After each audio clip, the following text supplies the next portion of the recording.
శుక్లాంబరధరం విష్ణుం శశివర్ణం చతుర్భుజం ప్రసన్నవదనం ధ్యాయేత్ సర్వవిఘ్నోపశాంతయేత్.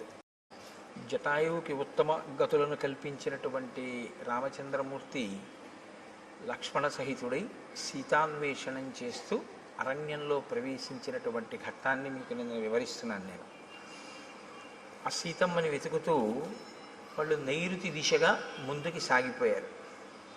దండకారణ్యం నుంచి 3 క్రోసుల దూరం ప్రయాణించి క్రౌంచారణ్యము అనేటటువంటి అరణ్యంలోకి చేరుకున్నారు. ఒక అరణ్యం కన్నా ఒక అరణ్యం దారుణమైనటువంటి స్థితి. దారుణము అంటే మనుష్యులు తిరగడానికి యోగ్యమైనటువంటి అరణ్యములు కావు. అంత విపరీతంగా చెట్లు, పొదలు, తుప్పలు, క్రూరమృగాలు, సర్పాలతోటి నిండిపోయినటువంటి అరణ్యాలు. ఆ సీతమ్మ తల్లిని అన్వేషిస్తూ వాళ్ళు ఆ క్రౌంచారణ్యంలోకి ప్రవేశించారు. ఆ క్రౌంచారణ్యం నుంచి మళ్ళీ 3 క్రోసుల దూరం ప్రయాణం చేసి మతంగ మహర్షి ఆశ్రమానికి, క్రౌంచారణ్యం యొక్క చివరి భాగానికి మధ్యలో ఉన్నటువంటి వేరొక వనంలోకి ప్రవేశించారు. ఆ వనం చాలా మృగపక్షి సంకీర్ణమై ఉంది. చీకటిగా ఉన్నటువంటి అరణ్యం. అక్కడ వాళ్ళకు ఒక పెద్ద గుహ ఒకటి కనపడింది. ఆ గుహ సమీపంలోకి వెడితే గాఢాంధకారంతో కూడుకున్నటువంటి ఆ గుహ ముందు ఒక రాక్షసి ఒక ఆమె నిలబడి ఉంది. భయదామల్పసత్వానాం బీభత్సాం రౌద్రదర్శనాం లంబోదరీం తీక్ష్ణదంష్ట్రాం కరాళాం పరుషత్వచం. వాల్మీకి మహర్షి రచన ఆ శ్లోకాలు అద్భుతంగా ఉంటాయి. ఆయన అంటారు, భయదాం అల్పసత్వానాం. అల్పసత్వము అంటే తక్కువ బలం కలిగినటువంటి వాళ్ళకి, తక్కువ బలం కలిగినటువంటి వాళ్ళకి ఆవిడ భయంకరమైనది. అంటే అది ఆవిడ స్వభావం.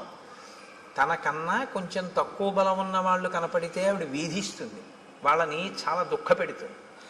ఎందుకని అంటే అది ఆవిడ సహజమైనటువంటి ప్రవృత్తి. తనకన్నా తక్కువ బలం వాళ్ళు కనపడితే ఆదరించడమో వాళ్ళని రక్షించడమో ఆవిడకు ఉండేటటువంటి లక్షణం కాదు. రాక్షసత్వము అంటే ఇంకేదో అని మీరేమనుకోక్కర్లేదు. కలియుగంలో ఒక పెద్ద విచిత్రం ఒకటి ఉంది. త్రేతాయుగం వాటిల్లో అయితే రాక్షసుల యొక్క ఉపాధులు తెలిసిపోయేవి. ఒక భయంకరమైనటువంటి శరీరం, ఏదో పెద్ద పొట్ట, నోరు, దంస్ట్రలు అవి. కలియుగంలో బ్రహ్మగారు ఇచ్చినటువంటి వరం ఏమిటంటే రాక్షసుడెవరో మనుష్యుడెవరో తెలియదు, ప్రవృత్తి చేత తెలియాలి. కానీ తెలుసుకునే లోపలే ప్రమాదం వచ్చేస్తుంది. కనుక ఇప్పుడు ఆవిడ భయదాం అల్పసత్వానాం, తనకన్నా తక్కువ బలం ఉన్నటువంటి వారి పట్ల చాలా క్రోధంతో అవతల వారిని దుఃఖపెట్టేటట్టు ప్రవర్తిస్తుంది. అంటే తనకన్నా ఎక్కువ బలం ఉన్న వాళ్ళు కనపడితే తాను పారిపోతుంది. ఇది దాని అర్థం. అంటే ఆ జీవితానికి ఒక రుజువర్తన కానీ, ఆ జీవితానికి ఒక పంధా కానీ ఏమీ లేవు. మనకన్నా బలవంతుడు కనపడ్డాడు, వాడు మనకేదో ఇబ్బంది పెట్టాడు, పారిపోవడం. మనకన్నా తక్కువ బలం వాడు కనపడ్డాడు, వాడిని ఏడిపించాడు.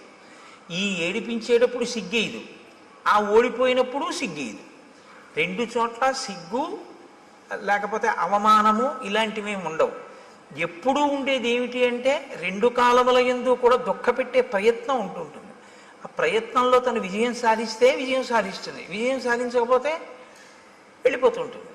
ఇక్కడ ఈవిడికి శూర్పణఖకి ఒక్క తేడా ఒకటి కనపడుతుంది. అరణ్యకాండలో మహర్షి 2 ముకు చెవులు కోయిస్తారు ఆడ రాక్షసులకి. అందులో ఒకరు శూర్పణఖ, ఒకరు అయోముఖి.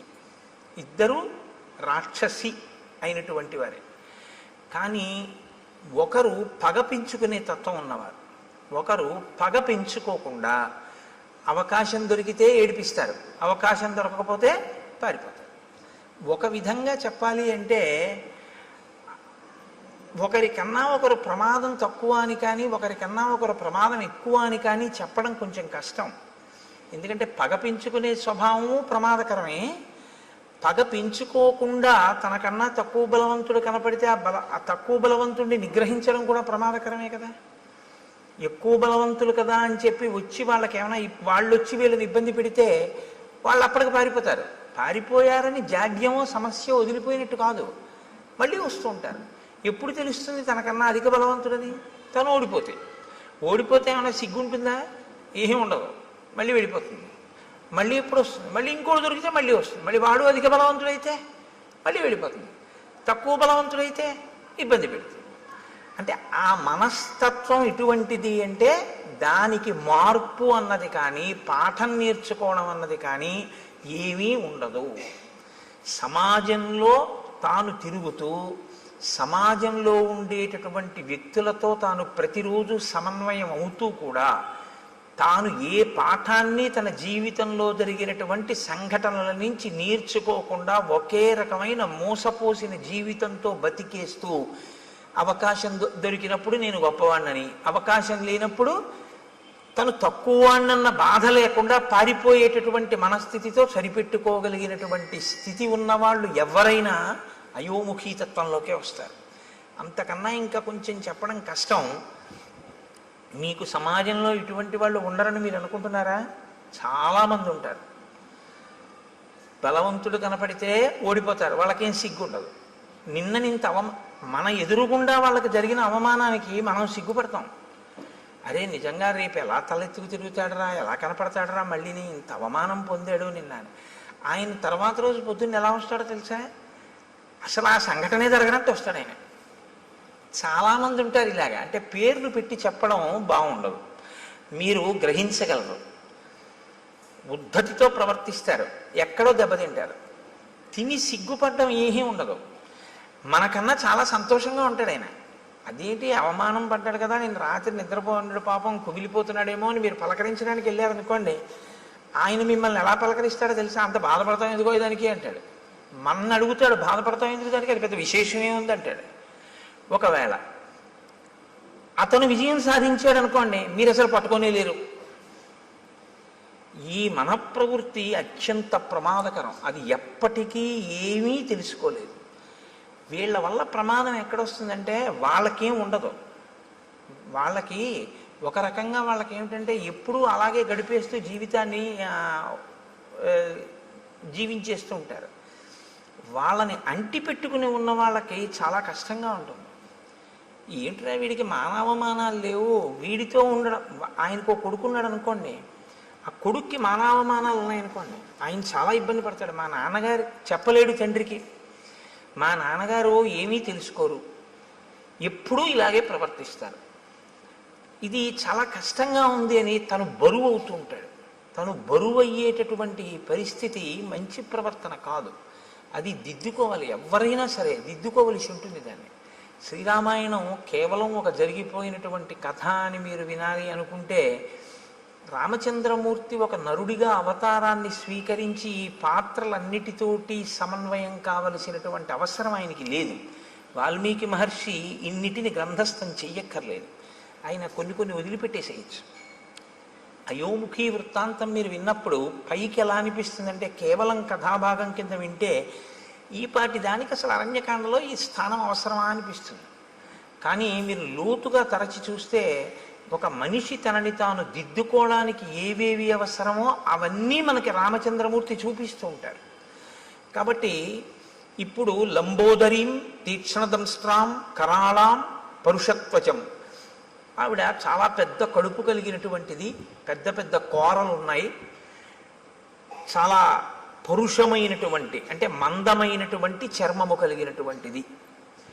ఇప్పుడు ఆవిడ ఏం చేస్తూ ఉంటుంది అంటే, భక్షయంతీం మృగాన్ భీమాన్ వికటాం ముక్తమూర్ధజాం.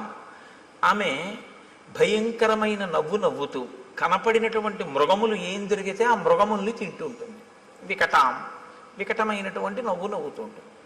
ముక్తమూర్ధజాం, కేశములు సంస్కరింపబడి ఉండవు, ఆ జుత్తు అంతా విరబోసుకుని ఉంటుంది. ఇది ఒక దారుణమైనటువంటి ప్రవృత్తి. నేను మన్నింపబడదను కాక నేను రామాయణం చెప్తున్నాను అంతే, నేను ఇంక ఎవరిని ఉద్దేశించి చెప్పడము నా ఉద్దేశ్యం కాదు. స్త్రీ కేశపాశం కింద కట్టబడి ఉండి తీరాలి అని శాస్త్రవాక్కు.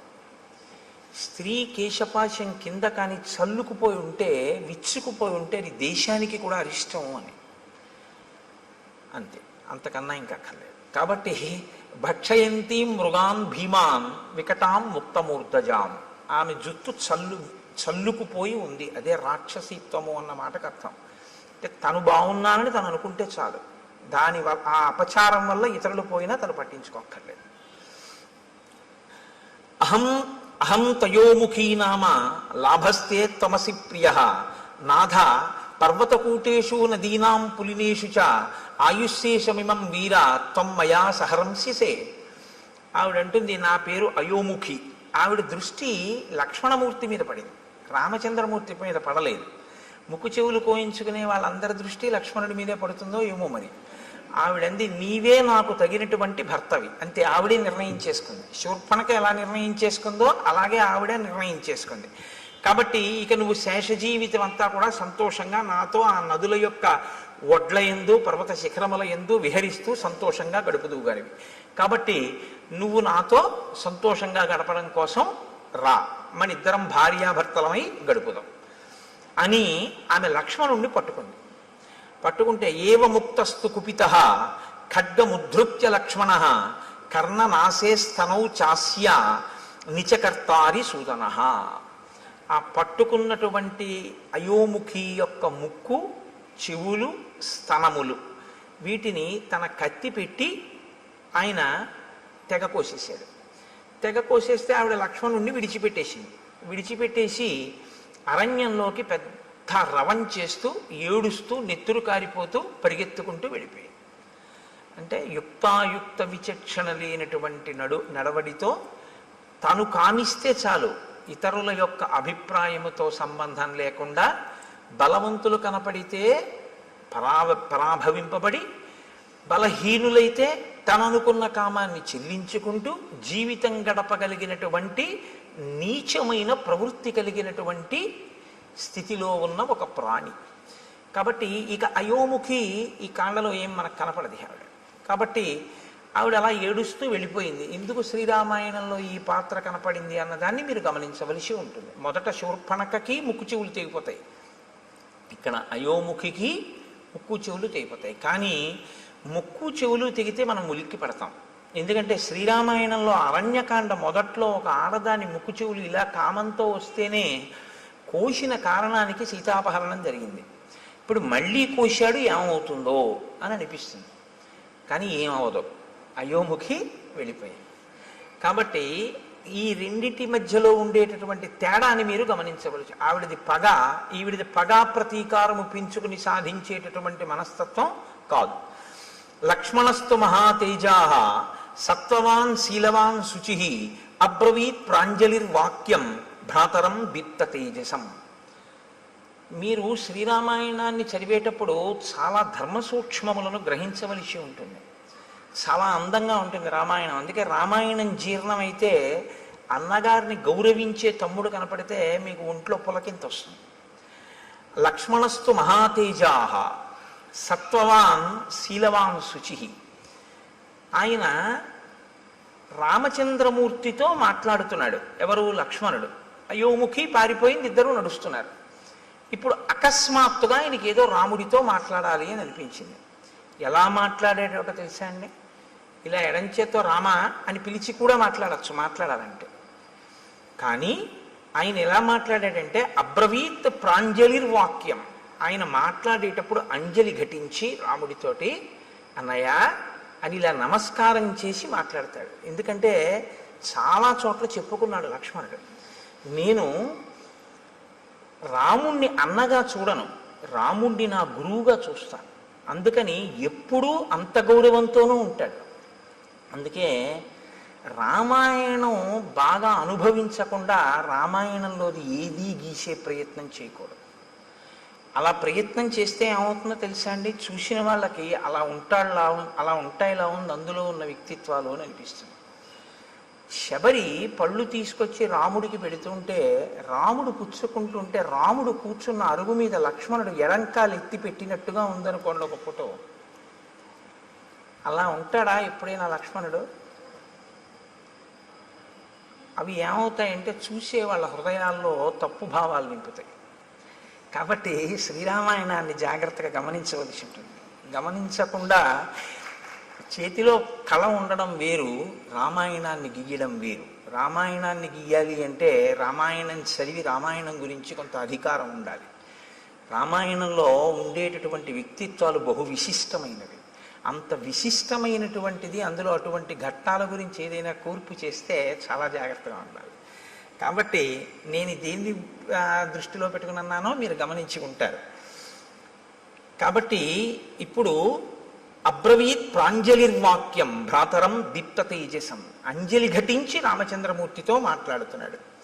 స్పందతే మే దృఢం బాహు బుద్ధిఘ్నమివ మే మనః ప్రాయశ్చాప్య నిష్టాని నిమిత్తాన్యుపలక్షయే.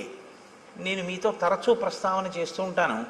శ్రీరామాయణం ఒక ధర్మశాస్త్రం, శ్రీరామాయణం పరిపాలనా శాస్త్రం, శ్రీరామాయణం జ్యోతిష శాస్త్రం, శ్రీరామాయణం శకున శాస్త్రం. మీరు ఎలా చూస్తే రామాయణం మీకు అలా కనపడుతుంది కాదు. పక్షుల గురించి తెలుసుకోవాలా, రామాయణం చదవచ్చు. పర్వతాల గురించి తెలుసుకోవాలా, రామాయణం చదవచ్చు. భౌగోళిక శాస్త్రం పరిశీలనం చేయాలా, రామాయణం తెలుసుకోవచ్చు. మృగముల గురించి తెలుసుకోవాలా, శ్రీరామాయణం చదువుకోవచ్చు. మీరు ఏది తెలుసుకోవాలన్నా రామాయణం చదువుకుంటే మీకు అందులో తెలియని ఉండవు. ప్రతి శ్లోకము అమృత భాండమే. ప్రతి శ్లోకంలో మహర్షి సందేశాన్ని నింపి ఉంచుతారు. అందుకే ఆయన ఈయనతో మాట్లాడాడు అని ఆయన చెప్పరు. అలా చెప్పడం చాలా తేలిక. అలా చెప్పరు. మాట్లాడేటప్పుడు ఎలా నిలబడి మాట్లాడాడు చెప్తారు. ఒక ఆయన వచ్చాడు, ఎవరు ముందు లేచారు, ఎవరు తర్వాత లేచారు, ఎవరు ఎవరికి అర్ఘ్యం ఇచ్చారు, పాద్యం ఇచ్చారు, ఎవరు ఎవరితో ఏ ప్రశ్న వేశారు, ఎవరు ఎలా జవాబు చెప్పారు. ఒక సంఘటన అయిపోయిన తర్వాత రాముడు అన్ని లక్ష్మణుడికి చెప్తూ ఉంటాడు. రాముడు లక్ష్మణుడికి చెప్పేటప్పుడు మీరు చాలా జాగ్రత్తగా చదవాలి ఆ సర్గని. అందులో ఒక అత్యుత్తమమైనటువంటి సందేశం ఒకటి ఉంటుంది. రాముడు ఒక సర్గ చివర ఒక వ్యక్తితో తాను చూసి మాట్లాడి వెళ్ళిపోయేటప్పుడు లక్ష్మణుడితో చెప్తాడు, చూసావా లక్ష్మణ, ఇవాళ మనం ఇది చేశాం కదా, దీనివల్ల ఇది అన్నమాట ఫలితం అంటాడు. గురువుతో తిరిగేటటువంటి శిష్యుడికి అందే మహోత్కృష్టమైన ప్రయోజనం అదే. మీరు ఎన్నో శాస్త్రాలు మదిస్తే తప్ప అందనటువంటి విషయం అలవోకగా అందిపోతుంది. ఎందుచేతనంటే ఆయన అనుభవించి ఉన్నాడు, ఆయన చదివి ఉన్నాడు, ఆయన మీకు అలా అందించేస్తుంటాడు. ఆయన నడవడిని మీరు గమనిస్తుంటే చాలు మీకు అవన్నీ అందిపోతుంటాయి, చాలా తేలిగ్గా అందిపోతుంటాయి. ఇది ఒక గురువు వెనకాతలో ఉండేటటువంటి శిష్యుడికి ఎలా ఉంటుందో, ప్రాజ్ఞుడైన అన్నగారిని గురువుగా భావించి వెడుతున్నటువంటి లక్ష్మణుడికి అందుతున్న ఐశ్వర్యం అది. అది తరిగిపోని చెరిగిపోని ఐశ్వర్యం. అందుకే రాముడితో కలిసి ఉండడమే ఆయన ఐశ్వర్యం. అందుచేత లక్ష్మణుడు అయ్యాడు. కాబట్టి చూడండి, ఇప్పుడు ఆయన అంటున్నాడు, స్పందతే మే దృఢం బాహు. అన్నయ్య, నా భుజం అదురుతోంది, ఎడం భుజం. ఎడమ భుజం పురుషుడికి అదిరితే అది అశుభ సూచన, ఏదో దుర్నిమిత్తము, జరగకూడనిది జరుగుతోంది అని. ఉద్విగ్నమివ మే మనః, నిష్కారణంగా నా మనసు తొట్టుపడుతోంది, తత్తరపడుతోంది. ఎందుకు? ఉద్విగ్నతకి లోనవుతున్నాను. కాబట్టి ప్రాయశ్చాప్యనిష్టాని నిమిత్తాన్ విపలక్షయే. ఏదో భయంకరమైనటువంటి సంఘటన, మనసుకి పరివేదన కల్పించేటటువంటి సంఘటన జరగబోతోంది అని నాకు అనిపిస్తోంది. ఇప్పుడు ఒక సంఘటన జరగబోతోంది, అదేదో చాలా క్లేశమైనటువంటి విషయమే. అందులోంచి బయటికి వస్తావా, బయటికి రావా, అది ప్రధానం. జబ్బు వచ్చింది రైతే, డాక్టర్ గారి దగ్గరికి వెళ్ళి అది చేయించుకోండి అన్నారు. చేయించుకుంటే బతుకుతానా అండి అని అడుగుతారా లేదా? అడుగుతాం కదా, చేయించుకుంటే బతుకుతామండి అని అడుగుతారు. అలాగే బయటికి వస్తావా రావా, దుర్నిమిత్తం కనపడుతోంది, జరగకూడనిది జరుగుతోంది అని తెలుస్తోంది, బయటికి వస్తావా? కేవలం జరిగేది మాత్రమే చెప్తే బయటికి వస్తావో రావో చెప్పనటువంటి అసమగ్రత ఉన్నట్టు. సమగ్రత ఎప్పుడు ఉన్నట్టు? ఒక జరగకూడనిది జరుగుతోంది కానీ నువ్వు బయటికి వస్తావు అన్న విషయాన్నో బయటికి రావు అన్న విషయాన్నో కూడా చెప్పాలి. నిన్న రాముడు వస్తున్నప్పుడు మీకు నేను కొన్ని దుర్నిమిత్తాలు చెప్పాను. ఖచ్చితంగా ఏదో అమంగళం జరిగిపోయింది అన్నాడు రాముడు. ఏదో బాధాకరమైన విషయం జరిగిపోయింది, ఎందుకంటే శకునాలు అలా ఉన్నాయన్నాడు. సీతాపహరణం అయిపోయింది. ఇవాళ లక్ష్మణుడు చెప్తున్నాడు శకునాలు. ఇవాళ లక్ష్మణుడు చెప్పేటప్పుడు భయంకరమైనది జరుగుతుంది కానీ పైకి వస్తా అంటాడు. ఎందుకు పైకి వస్తారో ఇప్పుడు శకునం ఇంకొకటి చెప్తాడు. నేను అందుకే మీకు చెప్పింది, ఇంకా మళ్ళీ శకున శాస్త్రం ఏం మీరు చదవక్కర్లేదు. రామాయణం చదివితే శకున శాస్త్రం వచ్చేస్తుంది అంతే. రామాయణం చదివితే మీకు తెలియకుండా మీకు జ్యోతిషంలో కొన్ని విషయాలు తెలిసిపోతాయి. నిన్నను లేదు జటాయువు వింద ముహూర్తం గురించి మాట్లాడాడు. అందుకని ఏష వంచులకో నామ పక్షీ పరమదారుణ ఆవయోర్ విజయం యుద్ధే శంసన్నివ వినర్దతి. అన్నయ్య, వంచులకము అనబడేటటువంటి పక్షి కూస్తోంది, ఆ కూత వినపడుతోంది. అది నిజంగా ఆ పక్షి కూస్తే చాలా తొందరగా యుద్ధం వస్తుంది, చాలా హఠాత్తుగా వచ్చేస్తుంది యుద్ధం. కానీ ఆ యుద్ధంలో జయాన్ని పొందుతాం. కాబట్టి నాకు ఇటువంటి శకునములు కనపడుతున్నాయి అని అన్నాడు. అంతే. ఒక పెద్ద శబ్దం, ఎంత పెద్ద శబ్దం అంటే ఆ శబ్దం ఎటువంటిది అంటే మీరు అర్థం చేసుకోవాలంటే ఒక్కటే ఉపమానం చెప్పవలసి ఉంటుంది. అంతరిక్షం వరకు ధ్వని వినపడేటట్టుగా ఒక పిడుగు పడితే ఎటువంటి ధ్వని ఉంటుందో అంత ధ్వని అక్కడ వినపడింది. అంటే ఇప్పుడు మీరు ముందు ఒక విషయాన్ని గమనించవలసి ఉంటుంది. మహర్షి హృదయం ఏమిటో తెలుసా అండి? రాముడు బాలకాండలో శివధనస్సుని ఎక్కుపెట్టినప్పుడు ధనుర్భంగం అయింది. విశ్వామిత్రుడు, రాముడు, లక్ష్మణుడు, జనకుడు తప్ప మిగిలిన వాళ్ళు ఎవ్వరూ కూడా నిలబడిన వాళ్ళు లేరు. శబ్దము అనేటటువంటిది సామాన్యమైంది కాదు. శబ్దము వేరు, ధ్వని వేరు. మీరు ఈ రెండిటికి తేడా తెలుసుకోవాలి. శబ్దము అర్థ ప్రతిపాదకము. శబ్దం ఎప్పుడూ కూడా అర్థంతో ఉంటుంది. ధ్వని అర్థ ప్రతిపాదకము కాదు. ధ్వని రాపిడి వలన రావాలని నియమం లేదు. శబ్దము రాపిడి వలన వస్తుంది. ఎప్పుడైనా అంతే. శబ్దములన్నీ కూడా అర్థ ప్రతిపాదకములో లేదా మనస్సుకి సుఖదాయకములో అయి ఉంటాయి. అందుకే ఘర్షణ చేత పడతాయి. నేను మీకు ఒక ఉదాహరణ చెప్పాలంటే, ఇప్పుడు నేను చెప్తున్న దాన్ని శబ్దము అని అనవలసి ఉంటుంది. ఎందుకంటే నా మూలాధార చక్రం దగ్గర నుంచి లాగబడినటువంటి వాయువు అనేక చక్రాలకు తగులుతూ పైకి వస్తుంది. పైకి వచ్చేటప్పుడు ఒరిపిడి చెందుతుంది, రాసుకుంటుంది. చిట్ట చివర నా యొక్క ఆ స్వరపేటిక దగ్గరికి వచ్చేటప్పటికి ఆ వాయువు బాగా రాపిడి చెంది ఉరుసుకుని అక్షరములుగా, పదములుగా, వాక్యములుగా మారి నా నోటి వెంట బయటికి వస్తుంటుంది. ఉరిపిడి చేత పైకి వస్తుంది. నేను ఒక వైలిన్ వాయించాను అనుకోండి, చేతితో ఒక తాడు ఉన్నటువంటి పరికరం లాంటి దాన్ని పట్టుకుని తీగల మీద లాగితే ఆ ఒరిపిడికి ధ్వని వస్తుంది. ఒక వీణని గోటితో పెనగితే ధ్వని వస్తుంది.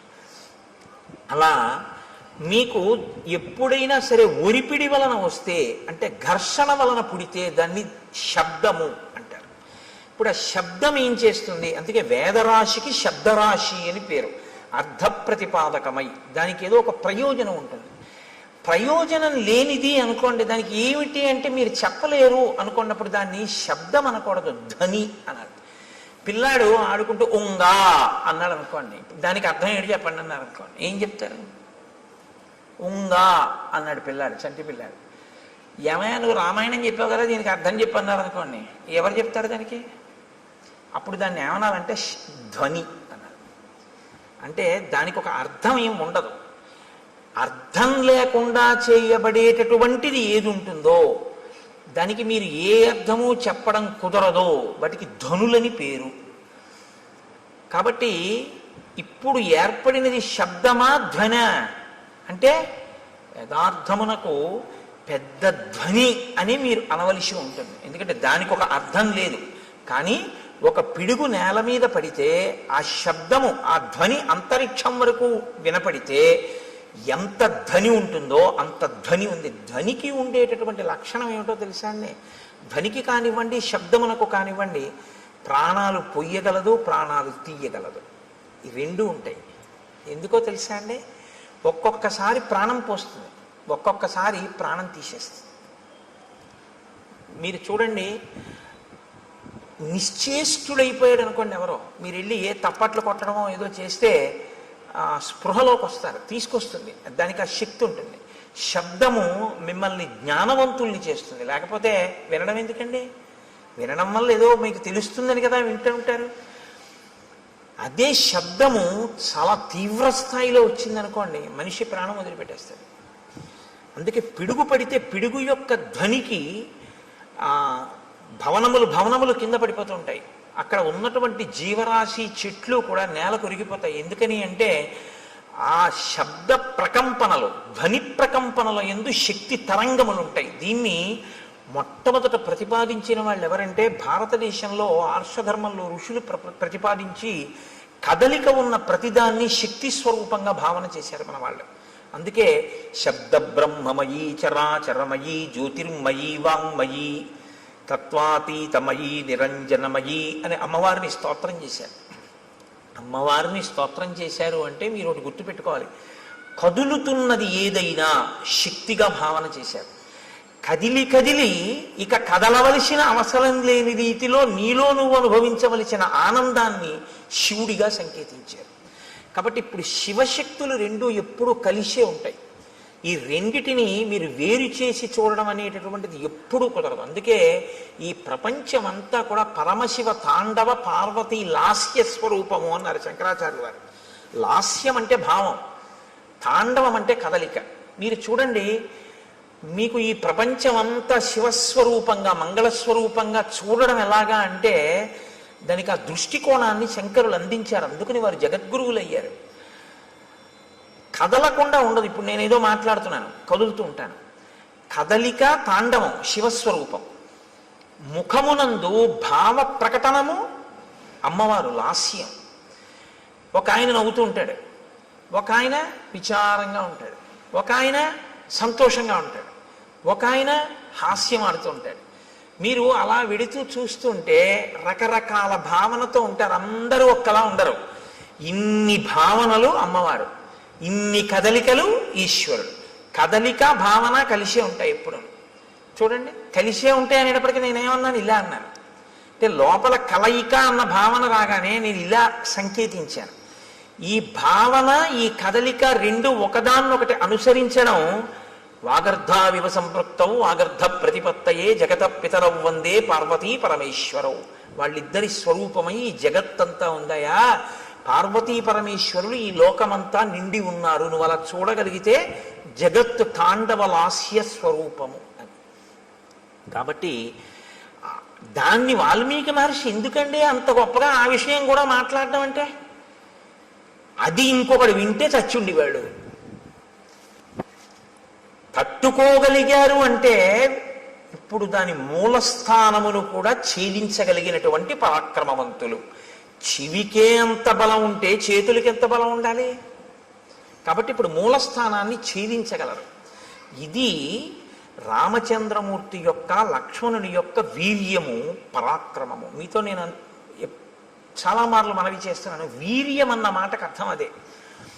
ఎదుట వస్తున్నటువంటి ఎదిరింపునకు లేదా తనతో తలపడుతున్నటువంటి స్థితిలో ఉన్న ఎదురుగుండా కనపడుతున్నటువంటి ప్రతిద్వంద్వి యందు లోపల తాను చెక్కు చెదరక ఎదుటివాడిని చెక్కు చెదిరిపోయేటట్టు చెయ్యగలిగినటువంటి ప్రజ్ఞకి వీర్యమని పేరు. ఇది లోపల నిబిడీకృతమై ఉంటే పరాక్రమం అని పేరు. కాబట్టి ఇప్పుడు ఈ వీర్య పరాక్రమములు ఉన్నవారు కాబట్టి అందుకని అడిగారు వాల్మీకి మహర్షి, కోన్వస్మిన్ సంప్రదంలోకే గుణవాన్ కశ్చ వీర్యవాన్ ధర్మజ్ఞశ్చ కృతజ్ఞశ్చ సత్యవాక్యో దృఢవ్రతః చారిత్ర్యేణ చ కోయుక్తః సర్వభూతేషు కోహితః విద్వాన్ కః కస్సమర్థశ్చ కశ్చైక ప్రియదర్శనః ఆత్మవాన్ కో జితక్రోధో ద్యుతిమాన్ కో ననసూయక. ఇన్ని ప్రశ్నలు వేయడానికి కారణం అదే. కాబట్టి ఇప్పుడు వారు ఆ ధ్వనిని విని వాళ్ళు ఏమనుకున్నారంటే ఇంత పెద్ద ధ్వని ఎక్కడి నుంచి వచ్చింది అని ఆశ్చర్యపోయారు. వారు ఆశ్చర్యపోయే లోపలే వారికి ఎదురుగుండా ఒక స్వరూపం ఒకటి కనపడింది, ఒక పెద్ద ఆకారం ఒకటి కనపడింది. ఆకారము అన్న మాట నేను ఎందుకు అనవలసి ఉంటుందంటే, చూడగానే గుర్తుపట్టగలిగితే ఇది బలానా అని గుర్తుపట్టగలిగారు అనుకోండి, మీ ప్రజ్ఞకు అందుతోంది అని గుర్తు. ఇలా చూస్తే మనిషి అన్నాను అనుకోండి, నా ప్రజ్ఞకు అందింది. జింక నా ప్రజ్ఞకు అందింది, లేడి నా ప్రజ్ఞకు అందింది, సర్పము నా ప్రజ్ఞకు అందింది.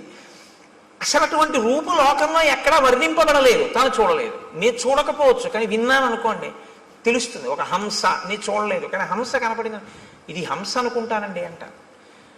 మళ్ళీ ఇదో విచిత్రం తెలుసా అండి, నామం ఉంటే రూపం ఉంటుంది, రూపం ఉంటే నామం ఉంటుంది, నామం రూపం కలిస్తే మాయ అవుతుంది. అదే విచిత్రం. శంకర భగవత్పాదుల యొక్క ప్రతిపాదన అంతా దీని మీదే ఆధారపడింది. నామం ఉంటే రూపం ఉంటుంది, రూపం ఉంటే నామం ఉంటుంది. కోటేశ్వరరావు గారు అన్నారనుకోండి, మీకు వెంటనే నా రూపం మీ మనసులో అలా లీలగా కదులుతుంది. చూస్తున్నారుగా చాలా రోజుల నుంచి. కోటేశ్వరరావు అనబడేటప్పటికీ నేను ఇలా వస్తూ ఉంటే ఆ కోటేశ్వరరావు వస్తున్నారు అంటారు. అంటే నా రూపాన్ని నామంతో గుర్తిస్తారు. అలా ఇంకోళ్ళు వస్తున్నారు అనుకోండి, కోటేశ్వరరావు వచ్చారా అండి అన్నారు అనుకోండి, ఎవరైనా కొత్త వాళ్ళ, ఆయన కాదండి రాలేదంటారు.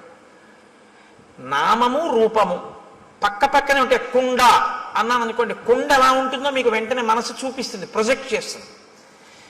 అసలు నిజానికి మీరు పెట్టిన పేరు మీరు చూపించిన పదార్థము రెండు అసత్యాలు. దాన్ని కుండ అనకుండా కర్ర అని కొత్తగా పేరెడుతున్నానన్నా దానికి ఏం అభ్యంతరం ఏమి ఉండదు. రెండు, అది మట్టి యొక్క వికారం, అది అసలు నిజానికి దాని సత్యం అది కాదు. సరే, ఇప్పుడు నేను మళ్ళీ శాంకర సిద్ధాంతం మాయాది కాదు, కానీ నామరూపములు అదొక గమ్మత్తు. కాబట్టి మనసుకి ఉండేటటువంటి పరిమితి ఏమిటంటే తను వినన్నా ఉండాలి, తను చూసన్నా ఉండాలి. విని కాని చూసి కాని ఉంటే ప్రాణిని గుర్తిస్తుంది. ఇప్పుడు రామలక్ష్మణులు ఇద్దరు ఏమిటి అలా ఉన్నాడన్నారు అనుకోండి, రామలక్ష్మణులు కూడా ఎన్నడూ ఊహించలేదన్నమాట. అటువంటి ప్రాణి ఒకటి లోకంలో ఉంటుంది అని రామలక్ష్మణులు ఊహించలేదు. వీళ్ళిద్దరు ఎటువంటి వాళ్ళు, వంచులకము కూస్తోందని చెప్పగలిగిన వాళ్ళు. పిట్టరుపుకి మనం ఎంత తేలిగ్గా చెప్తామో కాకెరుస్తోందని రామలక్ష్మణులు అరణ్యంలో పిట్టల కోటలు అంత బాగా చెప్తారు. అన్ని మృగాలు చెప్తారు వాళ్ళు. అటువంటి వాళ్ళు ఆ ఎదురుగుండా ఉన్న ప్రాణిని గుర్తించలేకపోయారు. ఇది విరూపము అన్న పేరు. అంటే అసలు ఎవరు ఊహించనంత వికృతంగా ఉంటుంది. కాబట్టి ఇప్పుడు అది మనసుకి ఖేదము కల్పించవచ్చు, ఒక్కొక్కసారి ఉల్లాసమును కల్పించవచ్చు, రంజకత్వం ఉంటే అందులో. కాబట్టి ఇప్పుడు వాళ్ళిద్దరూ దూరంగా ఉన్న ప్రాణి వంక చూశారు. వెంటనే మహర్షి ఏం చేస్తారంటే దాన్ని ముక్కలు కింద విరవకుండా చూపించేస్తారు. అది ప్రజ్ఞ, కవి యొక్క ప్రజ్ఞ మీరు చూడాలి. ఎందుకో తెలుసా అండి, ఆయన రాముడి కళ్ళల్లోంచి ఘంటం కదులుతుంది. ఇప్పుడు రాముడు చూస్తున్నాడు. రాముడు చూసేటప్పుడు ఆ చూపు చకచక నడిచేస్తుంది. అంతే. ఎలా చూశాడు అన్నది పైనుంచి కింద వరకు ఆ ప్రాణి ఎంత విచిత్రంగా ఉందో చూస్తారు. అంతేగాని సగం చెప్పి మళ్ళీ ఎటో చూసి చెట్టు చెప్పి మళ్ళీ ఇది చెప్పి అలా ఉండదు. ఆ రచనలో ప్రజ్ఞ. వాల్మీకి మహర్షి ఘంటం రాముడి కన్నులను బట్టి కదులుతోంది. ఇప్పుడు ఆయన రాముడిలో ప్రకాయ ప్రవేశం చేసి ఆ ఎదురుగుండా ఉన్నటువంటి రాక్షసుణ్ణి చూసి ఘంటాన్ని కదుపుతున్నారు. మీరు శ్రీరామాయణాన్ని బహుభంగిమల చూడవలసి ఉంటుంది. ఎందుకంటే వాల్మీకి మహర్షి తరువాత కవులకు ఆదర్శం అయ్యారు. కాళిదాసాది మహాకవులు కూడా వాల్మీకి మహర్షినే అనుసరించారు. కాబట్టి వివృద్ధం అశిరోగ్రీవం కబంధముదరే ముఖం అగ్నిజ్వాలానికాశేన లలాటస్థేన దీప్యత మహాపక్ష్మేణ పింగేన విపులేనాయతేన చ ఏకేనోరసి ఘోరేణ నయనే నాశుదర్శిన మహాదంస్ట్రోపపన్నం తల్లేలిహాసం మహాముఖం భక్షయంతం మహాఘోరాన్ వృక్షసింహ మృగద్విపాన్ ఘోరౌ భుజౌ నికుర్వాణం ఉభౌ యోజనమాయతౌ. ఆయన ఘోరే భుజౌ వికుర్వాణం. ఆ ఉన్నటువంటి ఎదురుగుండా ఉన్న ప్రాణి ఎలా ఉన్నాడంటే తల లేదు. తల లేకపోతే బీభత్సంగా ఉంటుంది. అది ఆ ప్రాణి ఏం చేస్తుందంటే మీకు బీభత్స రసాన్ని ఉద్భుతం చేస్తుంది మా లోపల నుంచి. ఎదురుగుండా ఉన్న ప్రాణి తలకాయతో ఉందనుకోండి పర్వాలేదు, ఓ చెయ్యి లేకపోతే మీరు చూడడం కొంచెం తేలిక, ఒక కాలు పోతే మీరు చూడడం తేలిక. తల లేకపోతే మీరు వెంటనే అంటారంటే అయ్య బాబోయ్ అంటారు, చూడలేరు. ఇప్పుడు ఆ ఎదురుగుండా కనపడుతున్న ప్రాణికి తలకాయ లేదు, ఆ ప్రాణికి కాళ్ళు లేవు. తలకాయి లేదు, కాళ్ళు లేవు. పోనీ తలకాయి కాళ్ళు లేకుండా అలా ఉందా ప్రాణి? అలా లేదు. అదొక విచిత్రమైనటువంటి స్థితిలో ఉంది.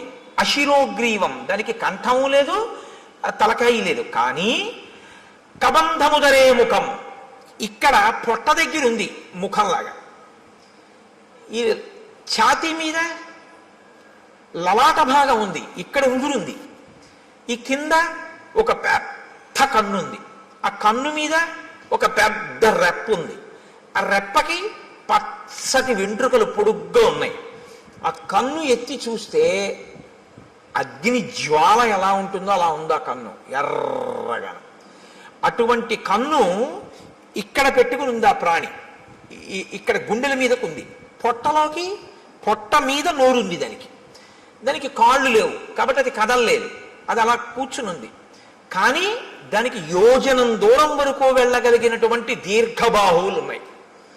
ఇప్పుడు అది ఏం చేస్తోందంటే ఎంత దూరమైనా సరే దానికి ఉన్నటువంటి కళ్ళతో చూస్తూ ఉంటుంది. నయనే నాశుదర్శిన అంటే ఒక్క కన్నే అయినా ఎంత దూరమైనా అది చూడగలదు కానీ లేచి వెళ్ళలేదు, గమనం లేదు. దానికి గమనం లేదు కాబట్టి అది ఏం చేస్తుందంటే చెయ్యి చాపుతుంది, చాపి తడుగుతుంది ఇలాగా. అంటే అది ఎటిళ్ళిందో ఇలా తడుగుతుంది, తడివి పట్టుకుంటుంది.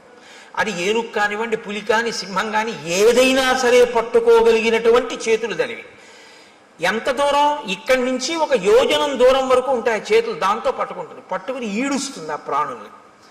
ఆ ఈడ్చి ఆ ఆకర్షంతం వికర్షంతం అనేకాన్ మృగయూధపాన్ స్థితమావృత్య పంధానం తయోర్భ్రాతోహో ప్రపన్నయోహో. అది వాటిని పట్టుకుని ఈడుస్తుంది ఇలాగా. అది నిజంగా మహర్షి ఒక లైవ్ టెలికాస్ట్ అండి. అది నిజంగా అద్భుతం. ఎందుకంటే పట్టుకుని ఇలా ఎత్తడం కొన్ని ప్రాణుల లక్షణం, ఈడ్వడం కొన్ని ప్రాణుల లక్షణం. మీరు చూడండి, ఉత్తమమైనటువంటి సంస్కారం ఉన్న ప్రాణులు కొన్ని ఉంటాయి. చాలా ఉత్తమ సంస్కారం ఉన్న ప్రాణులు అని గుర్తేమిటో తెలుసా అండి? చేతితో పట్టుకుని ఎత్తి తింటాయి. అవి లోకంలో 1 మనుష్యుడు, 2 కోతి, 3 ఏనుగు. వేదంలో మంత్రాన్ని నేను చెప్తున్నాను ఇప్పుడు మీకు చెప్పేది. చాలా ఉత్తమ సంస్కారంతో ఈశ్వరుడు సృష్టించిన ప్రాణి అని గుర్తు ఏమిటంటే చేతితో తింటుంది. ఏనుగు ఎత్తి తొండంతో నోట్లో పెట్టుకుంటుంది, కోతి అరటిపండుని ఎత్తి నోట్లో పెట్టుకుంటుంది, మనిషి పదార్థాన్ని ఎత్తి చేత్తో తింటాడు. ఈడ్చి తినేటటువంటివి, క్రౌర్యం ఉన్నటువంటివి ఈడ్చి తీసుకెడతాయి. ఒక పులి ఉందనుకోండి, ఓ జింకని కొట్టి ఆ పంజాతో పట్టుకుని నోటితో పట్టుకుని భూమి మీద ఈడుస్తూ తీసుకెళ్తుంది.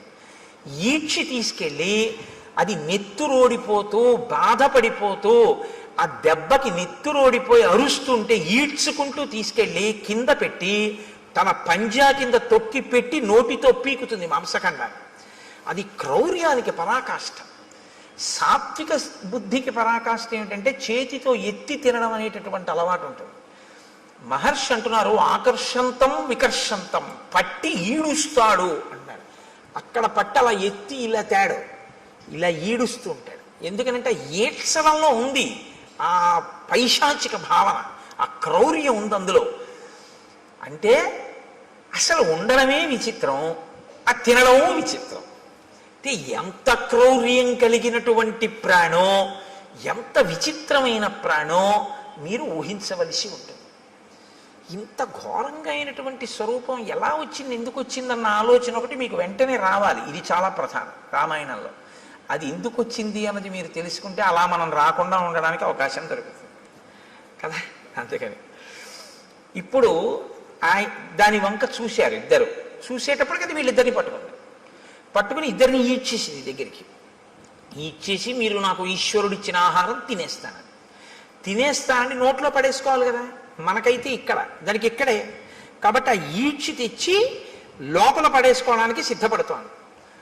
వెంటనే లక్ష్మణుడు అన్నాడు, అన్నయ్య దీన్ని మనం ఉపేక్షించకూడదు, ఈ ప్రాణిని మనం చంపకూడదు అన్నాడు. నిజంగా శ్రీరామాయణం ధర్మశాస్త్రం అద్భుతం. అందుకు మహర్షి ప్రతి చిన్న విషయాన్ని కూడా రచనలో చూపిస్తారు. నిశ్చేష్టానాం మధోరాజన్ కుచ్చితో జగతీపతే క్రతు మధ్యోపనీతానాం పశూనామివ రాఘవ. లక్ష్మణుడు అంటున్నాడు, కదలిక లేని ప్రాణిని చంపకూడదు. ఎందుకంటే అది పారిపోవడానికి అవకాశం ఏది? పారిపోవడానికో, విన్నిచ్చి పారిపోవడానికో, నీ మీద కలియబడ్డానికో దానికి అవకాశం ఉంటే నీ వీరత్వం చంపాలి. కదలలేని దాన్ని చంపడం ఏంటి? బళి మా బావ బల్లెమ్ము చేబూని పుల్లాకు తూట్లుగా పొడవలేదే అన్నట్టు కదలలేని ప్రాణిని చంపడం ఏంటి? కాబట్టి అన్నయ్య మనం చంపకూడదు దీన్ని. ఎంత ధర్మం అండి! ఇంకోడైతే ఈ ధర్మం కదూ కాపాడింది, అందుకు కదా అన్నాడు మారీచుడు, రామో విగ్రహవాన్ ధర్మ అన్నాడు.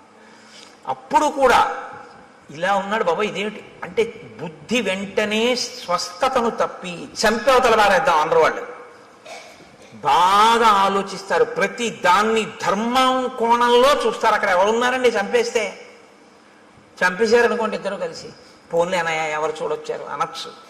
కాదు, ఎవరు చూడొచ్చారనరో, చూడవలసిన వాడు చూడకపోవడం అన్నది ఎలా జరుగుతుందంటారు వాళ్ళు.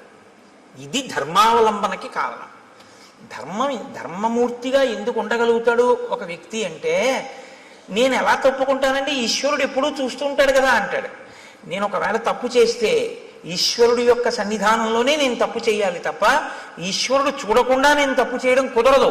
ఆయన ఎప్పుడూ చూస్తూ ఉంటాడంటాడు. ఎప్పుడూ చూస్తున్నాడు వాడు అన్నవాడు చాలా తప్పులు చెయ్యలేడు. చాలా అన్నమాట నేను ఎందుకన్నానో తెలుసా అండి, ఏ తప్పు చెయ్యలేడని ముందే అనడం చాలా కష్టం. కొంత మార్పు అన్నది వస్తుంది ఎప్పుడంటే చాలా తప్పులు చేయలేడు, తర్వాత ఏ తప్పు చేయలేడు. కాబట్టి రాముడు ధర్మమూర్తిగా ఎందుకు ఉండగలడు ఎప్పుడు అంటే, ధర్మం అనేటటువంటిది తాను అనుష్ఠిస్తున్నానో లేదో అనేటటువంటిది వృక్షములు దేవతా స్వరూపంగా చూస్తున్నాయని రాముడు నమ్ముతాడు. మనం అంటే నాలాంటి వాడైతే ఏమంటాడంటే, ఎవరు చూడొచ్చారంట. ఇదే తేడా.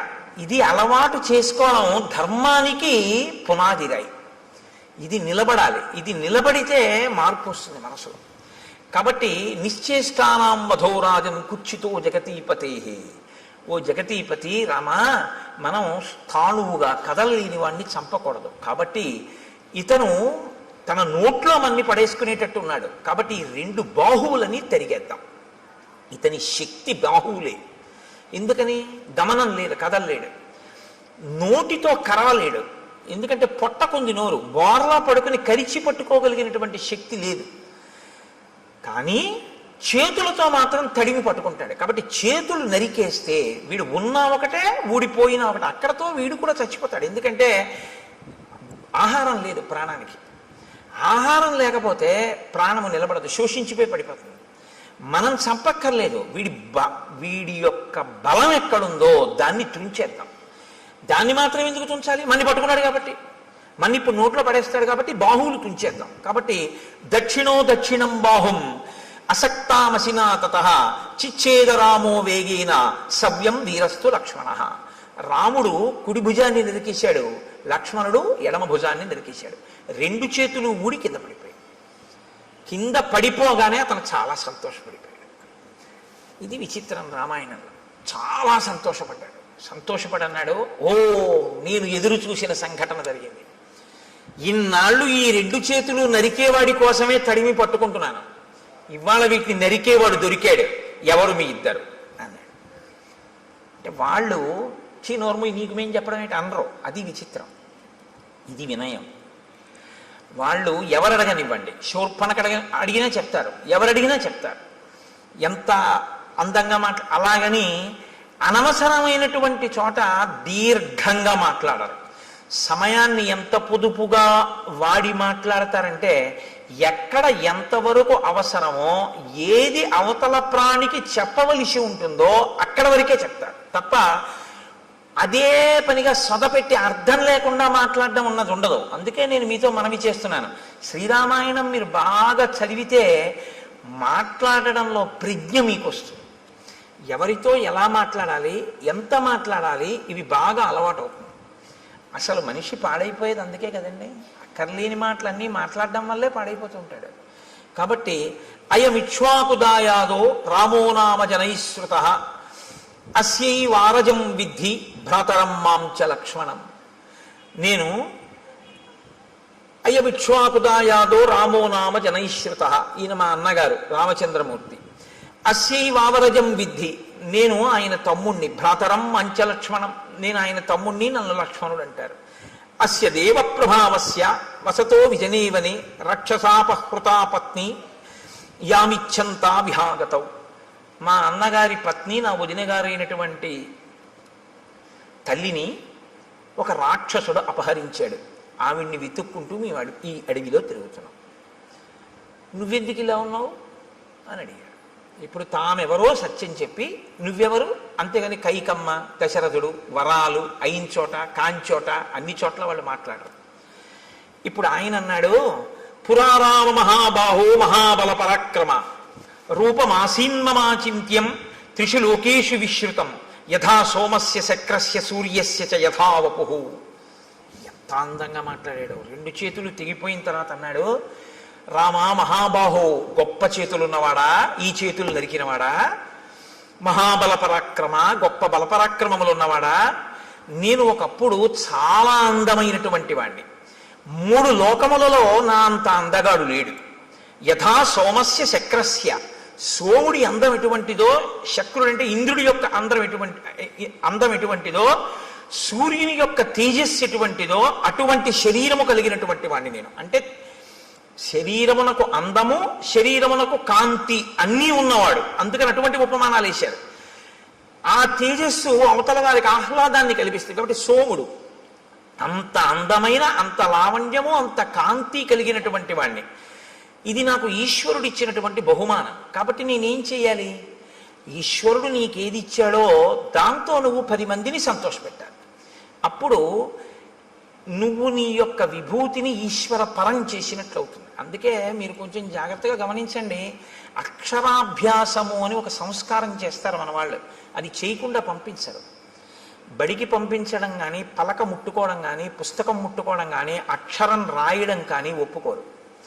ముందు ఎవరు తమ జీవితంలో తమకి ఉన్న విభూతిని సమాజపరం చేసి ఈశ్వరుడిచ్చిన విభూతిని ఈశ్వరుడికి నైవేద్యం పెట్టి జీవితంలో ప్రసాద బుద్ధితో బతికి 10 మంది చేత సహభాష్ అనిపించుకుని కీర్తి గణించాడో, ఎవడు భగవద్భక్తి తత్పరుడో అటువంటి ఆ పెద్దల తొడ మీద కూర్చోపెట్టి ఆయన చేత్తో పిల్లవాడి చెయ్యి పట్టుకుని పలకలో ముందు దిద్దిస్తాడు. ఓం నమ శివాయ సిద్ధం నమః అని. ఎందుకు రాయిస్తారో తెలుసా అండి? అలా రాయించడం వెనక ఒక రహస్యం ఒకటి దాగి ఉంది సనాతన ధర్మంలో. నువ్వు రేపొద్దున్న ఒక పెద్ద గణిత శాస్త్రజ్ఞుడు అవ్వచ్చు, నిన్ను మించిన గణిత శాస్త్రజ్ఞుడు లేకపోవచ్చు, కానీ నీకొకటి తెలిసి ఉండాలి.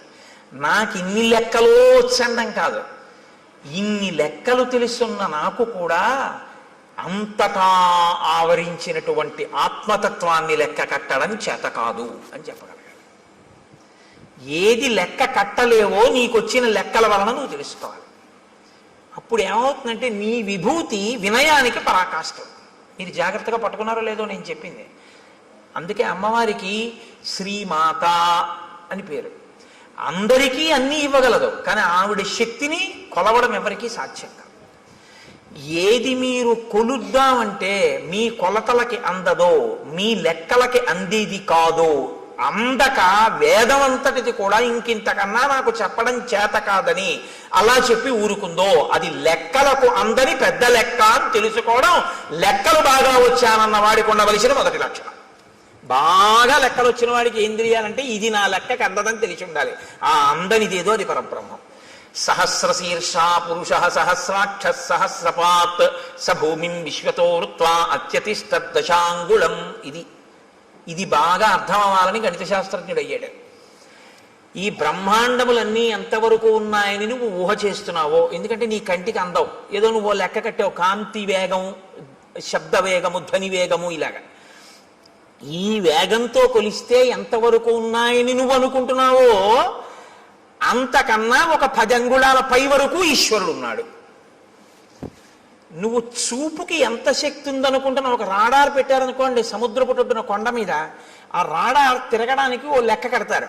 అది తిరుగుతున్నప్పుడు సముద్రం లోపల ఉన్న ఓడలకి ఇక్కడ నౌకాశ్రమం ఉన్నది అన్న, నౌకాశ్రయం ఉన్నది అన్న సూచన తెలియడం కోసం ఇక్కడి నుంచి ఇక్కడ వరకు ఇలా తిరగాలి అని. మీరు విశాఖపట్నం లాంటి ఊళ్ళకి వెడితే రాత్రి వేళ కొండ నుంచి ఒక్కసారి ఆకాశంలో అలా తిరుగుతుంటుంది ఆ లైట్ హౌస్. దానికి ఒక లెక్క కడతారు. అమ్మవారి కన్ను ఇక్కడి నుంచి ఇక్కడికి ఇలా తిప్పితే ఎంత దూరం వెడుతుంది మీరు లెక్క పెట్టండి. ఇది గణిత శాస్త్రజ్ఞుడు అంటే. శంకరాచార్యులు వారు పెద్ద గణిత శాస్త్రజ్ఞుడు. ఎందుకో తెలుసా అండి? ఎంత వెడుతుందో ఆయన చెప్పలేదు.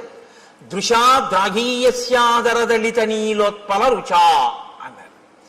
అమ్మా, ఈ బ్రహ్మాండములు ఎంతవరకు ఇటుపక్కకున్నాయో అంతకన్నా దాటి వెడుతుందన్నారు. అంతే తప్ప ఈ బ్రహ్మాండముల వరకు చూస్తాం లేదు ఆయన. అలా అయితే లెక్క అందింది అమ్మవారి చూపుది. నీ లెక్కకి అందకపోతేనే నీ వినయం, నీవు నేర్చుకున్న జ్ఞానానికి సార్థకత. నీకు అందని తోటి ఉందని చెప్పడం. కాబట్టి ఈ కంపారిటివ్ డిగ్రీ, ఈ బ్రహ్మాండములు ఎంత ఉన్నాయో అంతకన్నా ఎక్కువ అయి ఉన్నది నీ చూపు. అంత ఎక్కువ వరకు దాన్ని దాటి పడుతుంది ఆ చూపు, లైట్ హౌస్ పడినట్టు.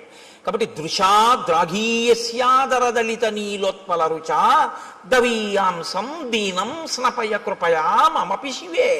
అది శంకర భగవత్పాదులంటే. మహానుభావుడు. అందుకే శంకర జయంతి చేసుకోకపోతే కృతజ్ఞత అన్నాను నేను. కాబట్టి నువ్వు లెక్కలు నేర్చుకున్నవాడివి అని ఎప్పుడు గుర్తంటే నీ లెక్కకు అందనిదోటి ఉంది అని నువ్వు తెలుసుకుంటే. నాకు తెలియకపోవడం ఏంటంటే లెక్కలు ఏదైనా అన్నావంటే నీ అంత చేతకాని వాడు లేడని గుర్తు. ఇందుకు ఓం నమ శివాయ సిద్ధం నమ. నీకు ఈశ్వరుడు ఎందులో ఎంత పెద్దవాడిని చేసినా నీకు అందందుందని దానిలోంచే తెలుసుకో. నువ్వు ఒక పెద్ద జియాలజిస్ట్ అంటే ఈ భూమికి సంబంధించిన విషయాలన్నీ తెలుసుకున్నవాడివైతే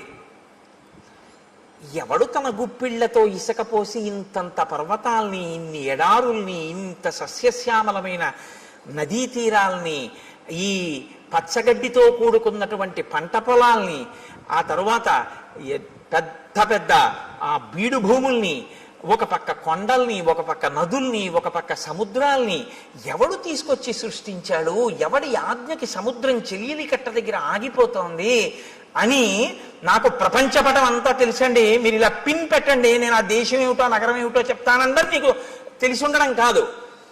ఇవన్నీ సృష్టించిన వాడు ఎవరో మాత్రం నేను తెలుసుకోలేకపోయాను, వాడికి నమస్కారం అని నువ్వు అనగలిగితే నువ్వు బాగా భౌగోళిక శాస్త్రం నేర్చుకున్నవాడు. ఒకడు గొప్ప సంగీత విద్వాంసుడు ఎప్పుడంటే సంభావనిస్తే గంటన్నర కచేరీ చేసినవాడు కాడు. ఎవడు నాదోపాసన చేశాడో, ఎవరు ఆ లోపల నుంచి వచ్చినటువంటి నాదాన్ని వింటున్నాడో, ఎక్కడ నుంచి అది కదులుతోందో ముందు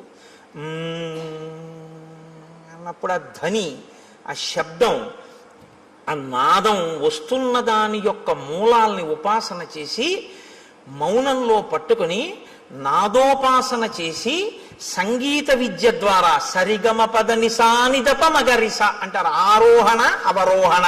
అవరోహణ అంటే కింద పడిపోవడం, ఈ ఈశ్వరుడి నుంచి విడిపోయి అజ్ఞానంలోకి రావడం. ఆరోహణ అంటే పైకెక్కి మళ్ళీ సాలోకి వెళ్ళిపోవడం ఈశ్వరుడి దగ్గరికి. మళ్ళీ సంగీతాన్నే పట్టుకుని కింద పడ్డవాడు సంగీతంతో మళ్ళీ పైకెక్కి సాలో కలిసిపోవడం, ఈశ్వరుల్లో కలిసిపోవడం. ఈ నాదోపాసన చేసిన వాడు ఎవడున్నాడో వాడు సద్గురు అయి నిలబడిపోతాడు. అందుకే త్యాగరాజు గారు ఎవరో అని మీరు అన్నారనుకోండి, సంగీత విద్వాంసుడు అనకూడదు, సద్గురు త్యాగరాజస్వామి అనాలి. శ్యామశాస్త్రి గారు ఎవరో అన్నారనుకోండి, సద్గురు శ్యామశాస్త్రి అనవలసి ఉంటుంది. అలాగే ఆ దీక్షితర్ వారు ఎవరో అని మీరు అన్నారనుకోండి, సద్గురు దీక్షితర్ వారు అనవలసి ఉంటుంది. వారు సద్గురువులు. ఎందుకంటే వారు నాదోపాసన చేసి నాదోపాసన ద్వారా బ్రహ్మమును చేరిపోయారు వారు. ఇప్పుడు వారి సంగీతం ఎందుకు పనికి వచ్చిందంటే ఎవరు మనకి సంభావన ఇస్తారు, కచేరీకి వెడదాం, డబ్బులు తెచ్చుకుందాం అనడానికి పనికి రాలేదు. అంటే అలా వెళ్ళడం తప్పని నేనేమంటలేదు. కానీ అది ఎందుకు పనికి రావాలి అంటే నాదోపాసన అన్నది ఈశ్వరుణ్ణి చేరడానికి పనికి రావాలి. ఇప్పుడు అలా పనికొచ్చింది అనుకోండి, మీకు అలా పనికొచ్చినటువంటి ఉత్తర క్షణంలో ఈశ్వరుడు మీకు ఇచ్చిన విభూతి మీకు అందని దాన్ని అందుకోవడానికి పనికొచ్చేదే తప్ప అమ్ముకోవడానికి పనికొచ్చేది కాదు. మీకు ఒక కవనం వచ్చనుకోండి, మీకు గొప్పగా ఒక పద్యం చెప్పడం వచ్చనుకోండి, అది ఈశ్వరుడు గురించి చెప్పగలగాలి, 10 మందికి పనికొచ్చేది చెప్పాలి. అందుకే హరినామస్తుతి చేయు కావ్యము సువర్ణాంభోజి హంసావళి సురుజిభ్రాజితమై మానస సరస్ఫూర్తిని వెలుంగొందు అంటారు పోతన గారు. హరినామమును చెప్పినటువంటి సాహిత్యం ఏదుందో అది మానస సరోవరం. ప్రజ్ఞ ఉంది కదా అని పనికి మాలిన కవిత్వాలన్నీ చెప్పాడనుకోండి, అవి కాలగర్భంలో నశించిపోతాయి, ఇంకోటి సమయాన్ని పాడు చేస్తాయి అంతే. అప్పుడు అది ఎందుకు పనికొచ్చింది? భ్రష్టత్వానికి పనికొచ్చింది ఆ కవిత్వం. దానివల్ల ఉపయోగం ఏమైనా ఉంటుందా అంటే నక్కీరుడి అహంకారంలో ఉంటుందంతే ఆ కవిత్వం. కాబట్టి ఏది నీ యందు బాగా ప్రకాశించిందో దాన్ని బాగా పట్టుకుని నాకు ఇది తెలియదు, ఆ తెలియనిదేదో ఇది తెలియదని తెలుసుకోవడానికి నాకు తెలుసున్నది పనికొచ్చిందన్నవాడెవడో వాడు విద్వాంసుడు, వాడు పండితుడు. పండితుడు అన్న మాట ఎవరికి వర్తిస్తుందో తెలుసా అండి? పద్యాలు చెప్పేవాడికి కాదు. పండాహ అంటే జ్ఞానం. ఈశ్వరుణ్ణి నమ్మి ప్రతిరోజు భక్తితో అనుష్ఠించి నడిచేవాడెవరో ఆయనకి పండితుడని పేరు. అందుకే పోతన గారు సహజ పండితుడు అంటారు. కాబట్టి ఈ స్థితిని ఒరే నాన్న నువ్వు పొందాలి తప్ప నువ్వు ఏదో ఒక పెద్ద ఇంజనీర్ వై లంచాలు పుచ్చుకుని 3వ రోజు పడిపోయే బ్రిడ్జి కట్టకూడదు. నువ్వు ఒక పెద్ద గణిత శాస్త్రజ్ఞుడవై నాకు అన్నీ తెలిసిన అహంకరించి మట్టిలో కలిసిపోకూడదు. నీకు ఈశ్వరుడు నిన్ను గొప్ప విద్యాధికుణ్ణి చేసి దానితో పాటుగా పండితుణ్ణి చెయ్యాలి. అంటే దాన్నే అడ్డుపెట్టి నువ్వు ఈశ్వరుణ్ణి చేరుకునే ప్రయత్నం చెయ్యాలి. నేను మీకు ఒక ఉదాహరణ చెప్తాను. నాకు ఆ డాక్టర్ గారి పేరు జ్ఞాపకం లేదు, కానీ నేను లలితమ్మ గురించి ఉపన్యాసాలు చెప్పేటప్పుడు తరచూ కోట్ చేస్తుంటాను. ఆ పిల్లవాడు తల్లి గర్భంలో తల కిందకి కాళ్ళు పైకి పెట్టుకుని ఉంటాడు. ఆయన ఒక పెద్ద గైనకాలజిస్ట్. ఈ పుస్తకం రాసిన ఆయన మాతృదేవో భవ అని పుస్తకం రాశారు. నాకు కాకినాడలో డాక్టర్ జగదీశ్వరి గారిని, ఆవిడ ఒక పెద్ద గైనకాలజిస్ట్. ఆవిడ నాకు ఆ పుస్తకం ఇచ్చి చదవండి కోటేశ్వరరావు అన్నారు. అందులో ఆయన అన్నారు, తల కిందకి కాళ్ళు పైకి పెట్టి 9 నెలలు అయిపోతుంది, లోపల పెరిగిపోతాడు వీడు. అమ్మ నాభిగొట్టంలోంచి ఆహారం పెడుతూ ఉంటుంది. ఇప్పుడు అమ్మ తినకూడదు తింది, లోపల వీడి యొక్క శరీరం ఎటువంటిదో తెలుసు. నజ్జు శరీరం అనుకోండి, వీడికి పడిశం పట్టేస్తుంది. పడిశం పట్టేస్తే ఏమవుతుంది? తల కిందకుంది. ఇప్పుడు ముక్కులో పట్టినటువంటి పదార్థం వెనక్కి వెళ్ళిపోతుంటుంది. గుటక వేయడం చాలా కష్టం, ఉక్కిరి బిక్కిరి అయిపోతూ ఉంటాడు. అమ్మ ఇంకో సీతాఫలం తింటుంది. ఆవిడికి ఏం తెలుసు? బయటకు వస్తేగా వాడిది నజ్జు శరీరం అని తెలియడానికి. లోపల జ్వరం తగులుతుంది. కానీ వాడికి చల్లగా ఉంటే బాగుండనిపిస్తుంది, కటిక చీకటి. ఇంతలో వాడికి ఏమవుతుందంటే లోపల అతిసారం పుడుతుంది. వాడు మలం ఎక్కువ విసర్జించేస్తాడు. విసర్జించేస్తే అందులోంచి చిన్న చిన్న పురుగులు పుట్టి కరిచేస్తుంటాయి ఒంటిని.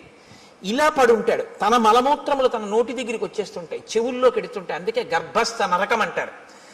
నవమాసంబులు తల్లి గర్భమున నానారోతలంచిక్కి నాకు అవకాశం విషుమంతలేకపడి హాకష్టముల్ భీతితో నవమాసంబు ఘటిల్లే చాలునాకా గర్భవాసంబు నివసింపన్ పని తీర్చి కావుమికనన్ని సత్కృపన్ శంకర అంటారు.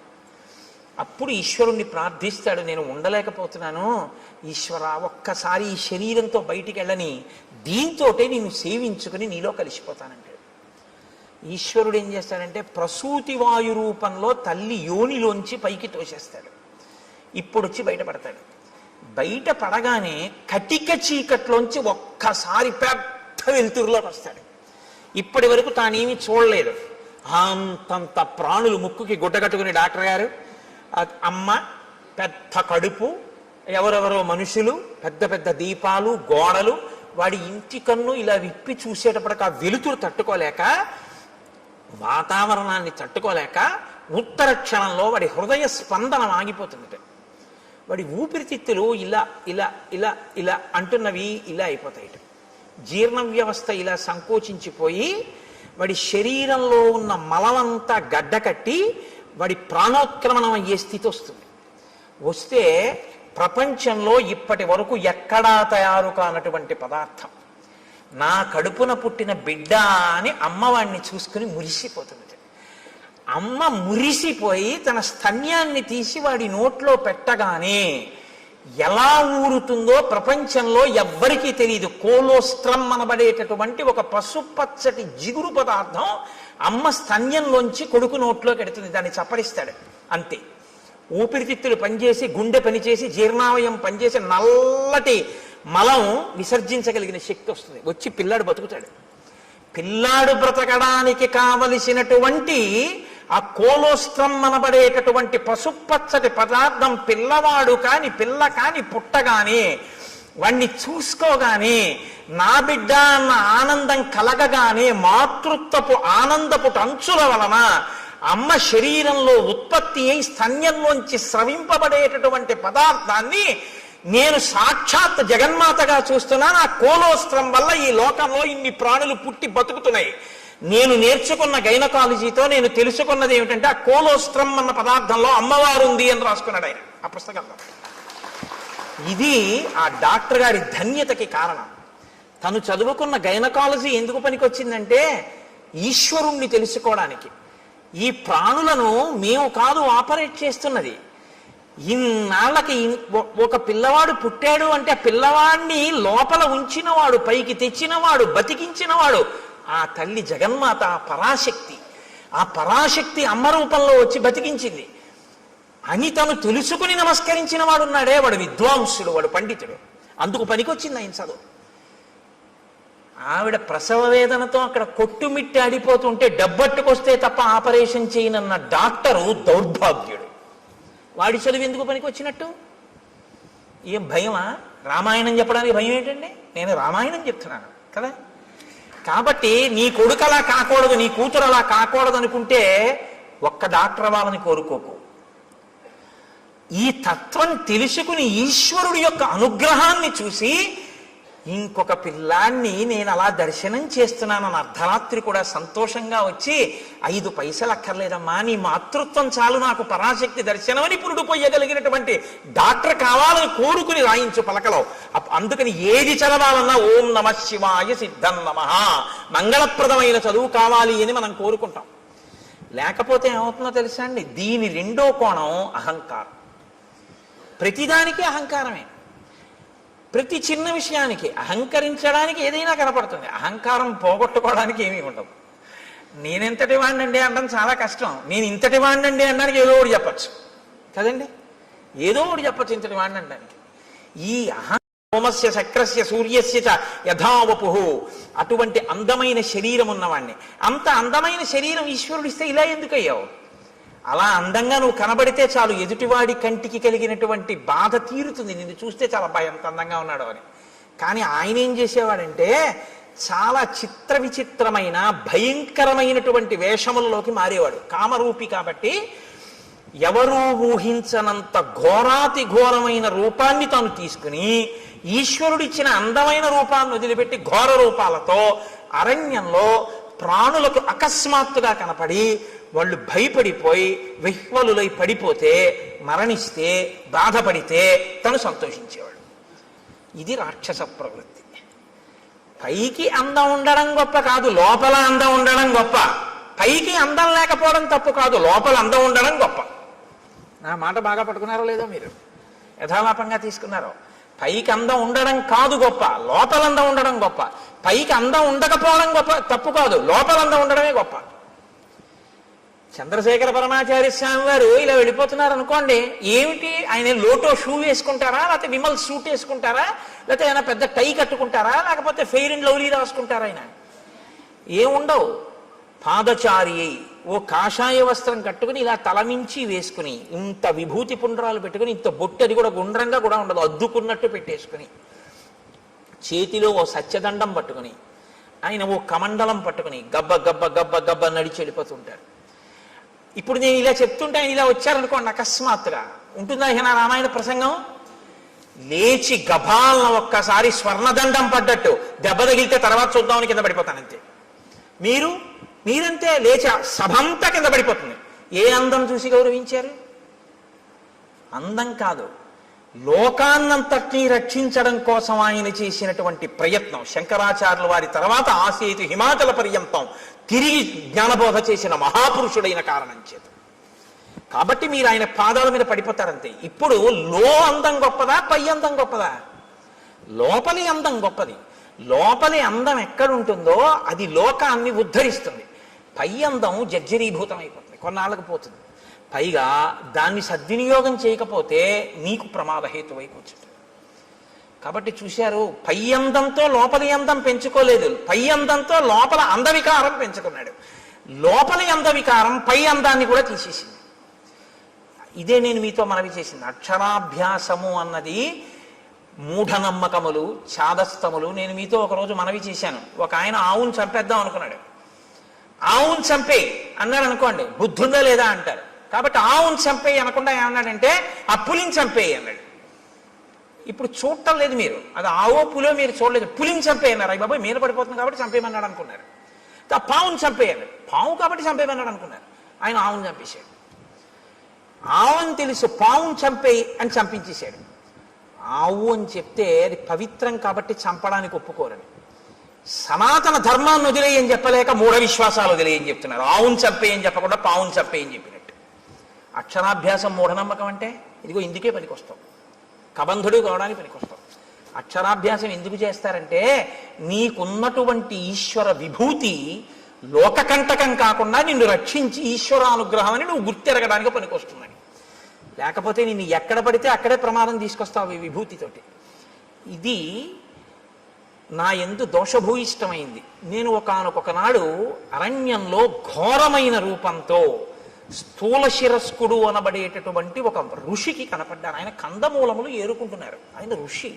ఆయన వలన లోకానికి ఏమీ బాధ ఉండదు. ఆయన ఇప్పుడు లోకాన్ని కాపాడతారు. అటువంటి ఋషికి ఇప్పుడు నేను ఏ స్వరూపంతో ఉన్నానో అటువంటి రూపంతో కనపడ్డాను. ఆయనకి ఏదో సంతోషం వేసిన అలా కనపడితే హడిలిపోతాడని ఆయన వెనక్కి తిరిగి చూశాడు. నిజంగానే మనసులో ఉలిక్కి పడ్డాడు. అయ్యబాబు ఇదేమిటి ఇలా ఉంది ఈ ప్రాణి. అయితే వాళ్ళది నిర్భయత్వం. ఎక్కడ నిర్భయత్వం? అద్వైతమే నిర్భయత్వం. రెండోది ఉందంటే భయం, ఉన్నదొక్కటే అంటే భయం ఏమిటి? ఇంకా భయపడడానికి ఏముంటుంది? అదే అద్వైతం. కాబట్టి ఆయన వెంటనే ఏమన్నాడంటే శాపవాక్కుని విడిచిపెట్టాడు. ఏతదేవ నృశంసంతే రూపమస్తు విగర్హితం. నీకు ఇటువంటి నింద్యమైనటువంటి రూపం కావాలనుకున్నావు. నృశంసం విగర్హితం, క్రూరమైన నింద్యమైన, రెండు మాటలు వేశాడు. ఈ రూపం ఎలా ఉంది? నింద్యంగా ఉంది, చూడ్డానికి అసహించుకునేటట్టుంది, ఘోరంగా ఉంది. చేతులు ఒక్కటి ఉండి ఏమిటి ఆ స్వరూపం ఏమిటి, ఆ కనపడడం ఏమిటి? అప్పటికి తలకాయ ఉంది ఆయనకి ఇంకాను. కాబట్టి నువ్వు ఇలాగే అరణ్యంలో పడి ఉండు అన్నాడు. ఇప్పుడు అసలు ఉన్న అందం పోయింది. ఇప్పుడు ఏం చేశాడు? ఉన్న అహంకారం అప్పుడు పోయింది. పోయి మహర్షి కాళ్ళ మీద పడ్డాడు. ఇప్పుడు మీరు నన్ను మాట అడగచ్చు ఏంటంటే, అంటే మరి పాపం ఆ పాటి దానికి ఏదో బుద్ధి చెప్పాలి కానీ అలా బొత్తిగా శాపం ఇచ్చేది ఏమిటండి అంటే, మీరు జ్ఞాపకం పెట్టుకోండి, శాపం ఎప్పుడూ కూడా అనుగ్రహము. శాపవాక్కు అందరూ శాపానుగ్రహము అంటారు. దాని చేత మార్పు తీసుకొస్తారు తప్ప అలాగే పడి ఉండు అని అందరూ. ఆ బాధ తెలిస్తే ఆ తరువాతి కాలంలో ఏమవుతాడంటే ఇంకెప్పుడూ ఇటువంటి తప్పు పని చేయకుండా లోకానికి ఉపకారం చేస్తాడు. ఇక లోకోపకారం మొదలు పెడతాడు. అవతల వాడి బాధ తన బాధగా స్వీకరించి అవతల వాడికి మాట సాయమో చేతి సాయమో ఏదో ఒక సాయం మొదలు పెడతాడు. ఈ ప్రవృత్తి ఎక్కడ రావాలంటే లోపల దిద్దుబాటు జరగాలి. లోపల దిద్దుబాటు జరగాలి అంటే కొంతకాలం కష్టపడాలి, తప్పదు. ఏళ్ళనాటి శని జాతకంలోకి వచ్చిందనుకోండి, ఎందుకు భయపడతారు? ఆయన కష్టపెడతాడు. శనైహి శనైహి చరహ, మెల్లమెల్లగా వెడుతూ కష్టపెడతాడు. కానీ ఆ కష్టపెట్టడం వల్ల ఏమవుతుందో తెలుసా అండి? గొప్ప పరిణతి వస్తుంది, గొప్ప అనుభవం వస్తుంది. తరువాతి కాలంలో ఆయన కీర్తికి కారణమవుతుంది. అందుకే ఏలినాటి శని ఎప్పుడూ దూషించకూడదు. మీరు ఆయన్ని నమస్కారం చేసి ప్రార్థన చేస్తే ఆయన దాన్ని ఇంకొకలా మారుస్తాడు. ప్రతిరోజు తిరగవలసిన దాన్ని గుడి చుట్టూ తిరగడంగా మారుస్తాడు భక్తి ఇచ్చి. కాబట్టి ఇప్పుడు శాపానుగ్రహం ఎందుకు ఇస్తారు? మార్పు తీసుకురావడం కోసం ఇస్తారు. వెంటనే తనకు అర్థమైంది, అయ్య బాబోయ్ ఇలా ఉండడమా. పడ్డాడు మహర్షి కాళ్ళ మీద. ఇప్పుడు పడి అన్నాడు, ఎప్పుడు నాకు ఈ శాప విమోచనం అని అడిగాడు. అయితే మారేవు కదా, ఇప్పుడే అన్నారు అనుకోండి, ఆ బుద్ధి మళ్ళీ మారిపోతుంది. అందులో ఆ బాధ ఏమిటో తెలియాలి. ఆయన అన్నాడు, యదాచిత్వా భుజౌ రామ త్వాం దహే ద్విజనే వనే తదాత్వం ప్రాప్స్యసే రూపం స్వమేవ విపులం శుభం. నీవు అరణ్యంలో పడి ఉండి ప్రాణుల్ని తింటుంటే ఒకానొకప్పుడు రామచంద్రమూర్తి అరణ్యంలోకి వచ్చి నీ భుజములను తెగనరుకుతారు. ఆ తెగనరికి అరణ్యంలో నిన్ను కాల్చేస్తారు. ఎందుకంటే ఆ ప్రాణి అలా ఉండిపోవడానికి వీల్లేదుగా, కాల్చబడాలి. సంస్కారం రాముడి దగ్గర ఉన్న గొప్పతనం అదే. మీతో నేను మనవి చేశా. అంత్యేష్టి సంస్కారం చేస్తాడు ఆయన. ప్రాణిని కాల్చేస్తాడు. అంటే చనిపోయినటువంటి ప్రాణిని అలా వదిలిపెట్టి వెళ్ళిపోడు, దానికి అంత్యేష్టి చేస్తాడు. పొద్దున్నే భోజనం చేస్తూ గోపాలకృష్ణ గారు నేను దాని గురించే కాసేపు ముచ్చటించాం. అలా ఎందుకు చేస్తాడండి రాముడు అని ఆయన ఏదో ప్రశ్న వేస్తే చెప్తున్నాను. ప్రతి ప్రాణికి కూడా దేవతలు ఆవహించి ఉంటారు. పాణి చెయ్యి ఉందనుకోండి, ఇంద్రుడు ఉంటాడు. వాక్కు అగ్నిహోత్రం ఉంటుంది. కన్ను సూర్యుడు ఉంటాడు. ఇప్పుడు మీరు విడిచిపెట్టి వెళ్ళిపోయారనుకోండి, విడగొట్టాలి మంత్రం చేత. విడగొట్టేసేసి, అంటే ప్రత్యేకించి మనుష్య శరీరానికైతే, మిగిలిన వాటికైతే ప్రాణ అపాన వ్యాన ఉదాన సమాన నాగ కూర్మ కృకర ధనంజయ దేవదత్తముల్లో ధనంజయం అన్న వాయువు చేసేస్తుంది. మనుష్య ప్రాణికి ఈ దేవతలందరినీ కూడా మంత్రభాగంతో విడతీసేస్తారు. విడతీసి మళ్ళీ ఈ శక్తుల్ని దేవతల్లో కలుపుతారు. కలిపి జడమైపోయి మిగిలిపోయినటువంటి దేహాన్ని అగ్ని యందు దహించేస్తారు. కాబట్టి అది సంస్కారం. అంత్యేష్టి సంస్కారం 16వ సంస్కారం. అన్ని 16 మీద నడుస్తాయి సనాతన ధర్మంలో మనిషి జీవితం. అందుకని షోడశ కళా ప్రపూర్ణుడు చంద్రుడు, షోడశ సంస్కార ప్రపూర్ణుడు మనుష్యుడు. అంటే 16వ సంస్కారంగా అంత్యేష్టి జరగాలి. కాబట్టి రాముడు ఎక్కడెక్కడ ఇటువంటి శరీరాలు కనపడ్డా వాటిని ఆయన దహిస్తాడు. అందుకని నువ్వు రాముడి చేత వధింపబడి దహింపబడితే నీ పూర్వరూపం వస్తుంది. ఇక్కడ మీరు ఒక విషయాన్ని కనిపెట్టాలి. ఎవరికైనా తెలియదేమో కానీ మునులకు మాత్రం తెలిసి రామావతారం వస్తుంది. ఈ దేశంలో త్రికాల వేదులు వాళ్ళు. అందుకే ఈ దేశంలోనే ఒక గొప్ప శాస్త్రం ఉంది, జ్యోతిషము అని. వేద పురుషునికి జ్యోతిషము నేత్రస్థానంలో ఉంటుంది, వేదాంగము అని. అంటే ఇప్పుడు కళ్ళు లేనివాడు ఉన్నాడు అనుకోండి, మీరు గుళ్ళోకి తీసుకొచ్చి విగ్రహం దగ్గరికి తీసుకెళ్ళి ఇదిగో ముట్టుకో, ఇది గణపతి, ఇదిగో ఇలా ముట్టుకో తొండం అన్నారనుకోండి, ఆయన చూసి ఓహో అంటాడు. అదిగో అవే ధ్వజస్తంభకు చిరుగంటలు అన్నారనుకోండి, ఆయన చూడగలరా? అదే శిఖ గోపురం అన్నారనుకోండి, ఆయన చూడలేడు, మీరు గోపురం ఎక్కించలేరు. దూరంగా ఉన్నది చూడడానికి కన్ను పనికి వస్తుంది, కాలంలో వచ్చేదాన్ని లెక్క కట్టడానికి జ్యోతిషం పనికి వస్తుంది. అందుకని వేద పురుషుడికి నేత్రస్థానంలో ఉంటుంది జ్యోతిష శాస్త్రం వేదాంగంగా. కాబట్టి మహర్షులు త్రికాల వేదులు, వాళ్ళకి అన్నీ తెలుసు ఏం జరగబోతోందో. కాబట్టి వాళ్ళు రాబోయే రామావతారాన్ని లెక్కలోకి తీసుకున్నాడు ఆయన. తీసుకుని రామావతారం వచ్చి రాముడు అడవికి వచ్చాక రాముడి చేతిలో నీ చేతులు ఖండింపబడి నీ దేహము దహింపబడితే నీకు మళ్ళీ యథారూపం వస్తుంది. కాబట్టి రామ ఇందుకు నీ సంతోషించాను, నా చేతులు నరికేవాడు వచ్చాడని. ఎవడో నరికాడా? రాముడే నరికాడా? అందుకు అడిగాను. కాబట్టి రామ నేను ఎవరు పూర్వం అంటే శ్రియోమాం మధ్యమం పుత్రం ధనుం నామ్నాచ దానవం ఇంద్రకోపాదిదం రూపం ప్రాప్తమేవం రణాజిరే. నేను శ్రీ అనబడేటటువంటి వాని యొక్క మధ్యమపుత్రుడైన ధనువు అనబడేటటువంటి పేరున్నవాడిని. నాకు స్థూల శిరస్కుడు అనబడేటటువంటి ఋషి శపిస్తే నేను అక్కడతో ఊరుకోలేదు. ఆ రూపం వచ్చే లోపల నేను బ్రహ్మగారి గురించి ఘోరమైన తపస్సు చేశాను. బ్రహ్మగారు ప్రత్యక్షమై అన్నాడు, దీర్ఘాయుష్మాన్ భవ అన్నాడు. అని ఆయన వెళ్ళిపోయాడు. వెళ్ళిపోయిన తర్వాత నా అహంకారం ఏమైందో తెలుసా? నేను దీర్ఘాయుష్మంతుడిని, నన్ను ఇంద్రుడు ఏం చేస్తాడు? ఇంద్రుడి మీదకి యుద్ధానికి వెళ్ళాను. వెళ్తే ఇంద్రుడు ఏం చేశాడో తెలుసా? ఆయన ఒక చమత్కారమైనటువంటి మనిషి. ఆయన ఏం చేశాడంటే ఒక్కసారి నా తలకాయని తన వజ్రాయుధం పెట్టి ఓ దెబ్బ కొట్టి ఈ తలకాయని కడుపులోకి దింపేశాడు. నా 2 కాళ్ళని పొట్టలోకి తోసేశాడు. తోసేస్తే తలకాయ లేదు, కాళ్ళు లేవు, మనిషిని మాత్రం బతికున్నాను. పైగా అన్నాడు తోసేసి, పితామహవచ సత్యం తదస్థితి మమాబ్రవీత్. పితామహుడైన బ్రహ్మగారు నీకు దీర్ఘాయుష్ ఇచ్చాడు, చంపేను పడుండన్నాడు.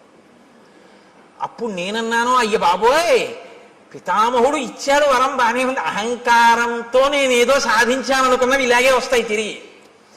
కాబట్టి వినయంతో చేసినవి భక్తితో చేసినవి ఉద్ధరిస్తాయి, కానీ అహంకృతితో చేసినవి పనికొచ్చేవి కావు. చిట్ట చివరికి వచ్చి ఇలాగే కట్టి కుడుపుతాయి. కాబట్టి నేనన్నాను, నాకు పితామహుడు దీర్ఘాయుష్మంతుడు అన్నాడు నిజమే, కడుపుకి ఆకలోటి ధర్మం కదా ప్రాణికి. ఇప్పుడు నాకు తలకాయ లేదుగా, కాబట్టి నోరు లేదుగా, కానీ కడుపు ఉందిగా, తినాలిగా. వెళదామంటే కాళ్ళు లేవుగా, ఏం తిని బతకను అని అడిగాను. అడిగితే ఆయన ఏం చేశాడో తెలుసా?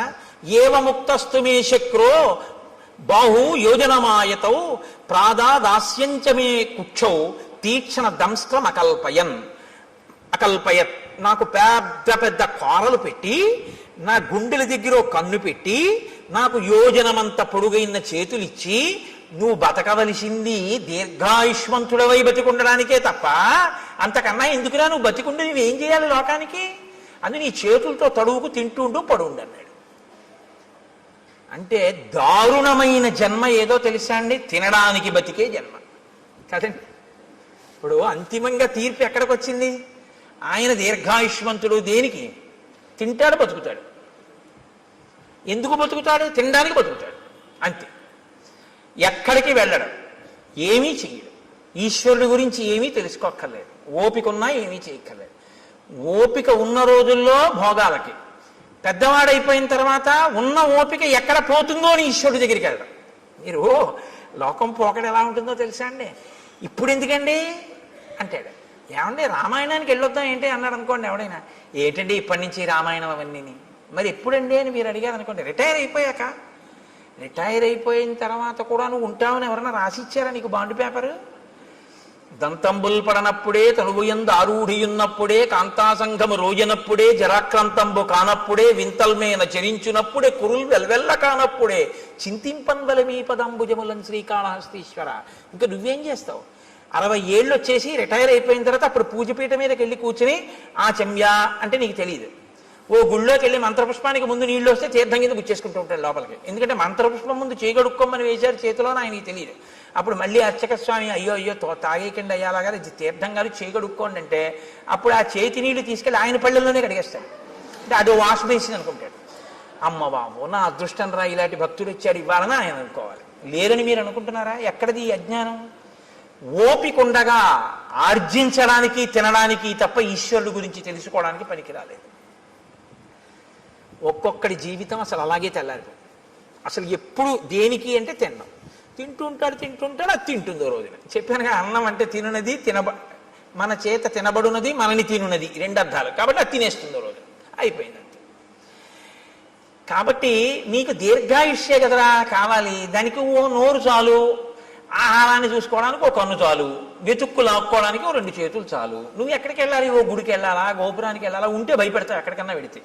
ఎందుకు నాన్న అలా పడుండు, దీర్ఘాయుష్మంతుడు అయి ఉండు. ఇప్పుడు తెలిసింది బాధ ఏమిటో.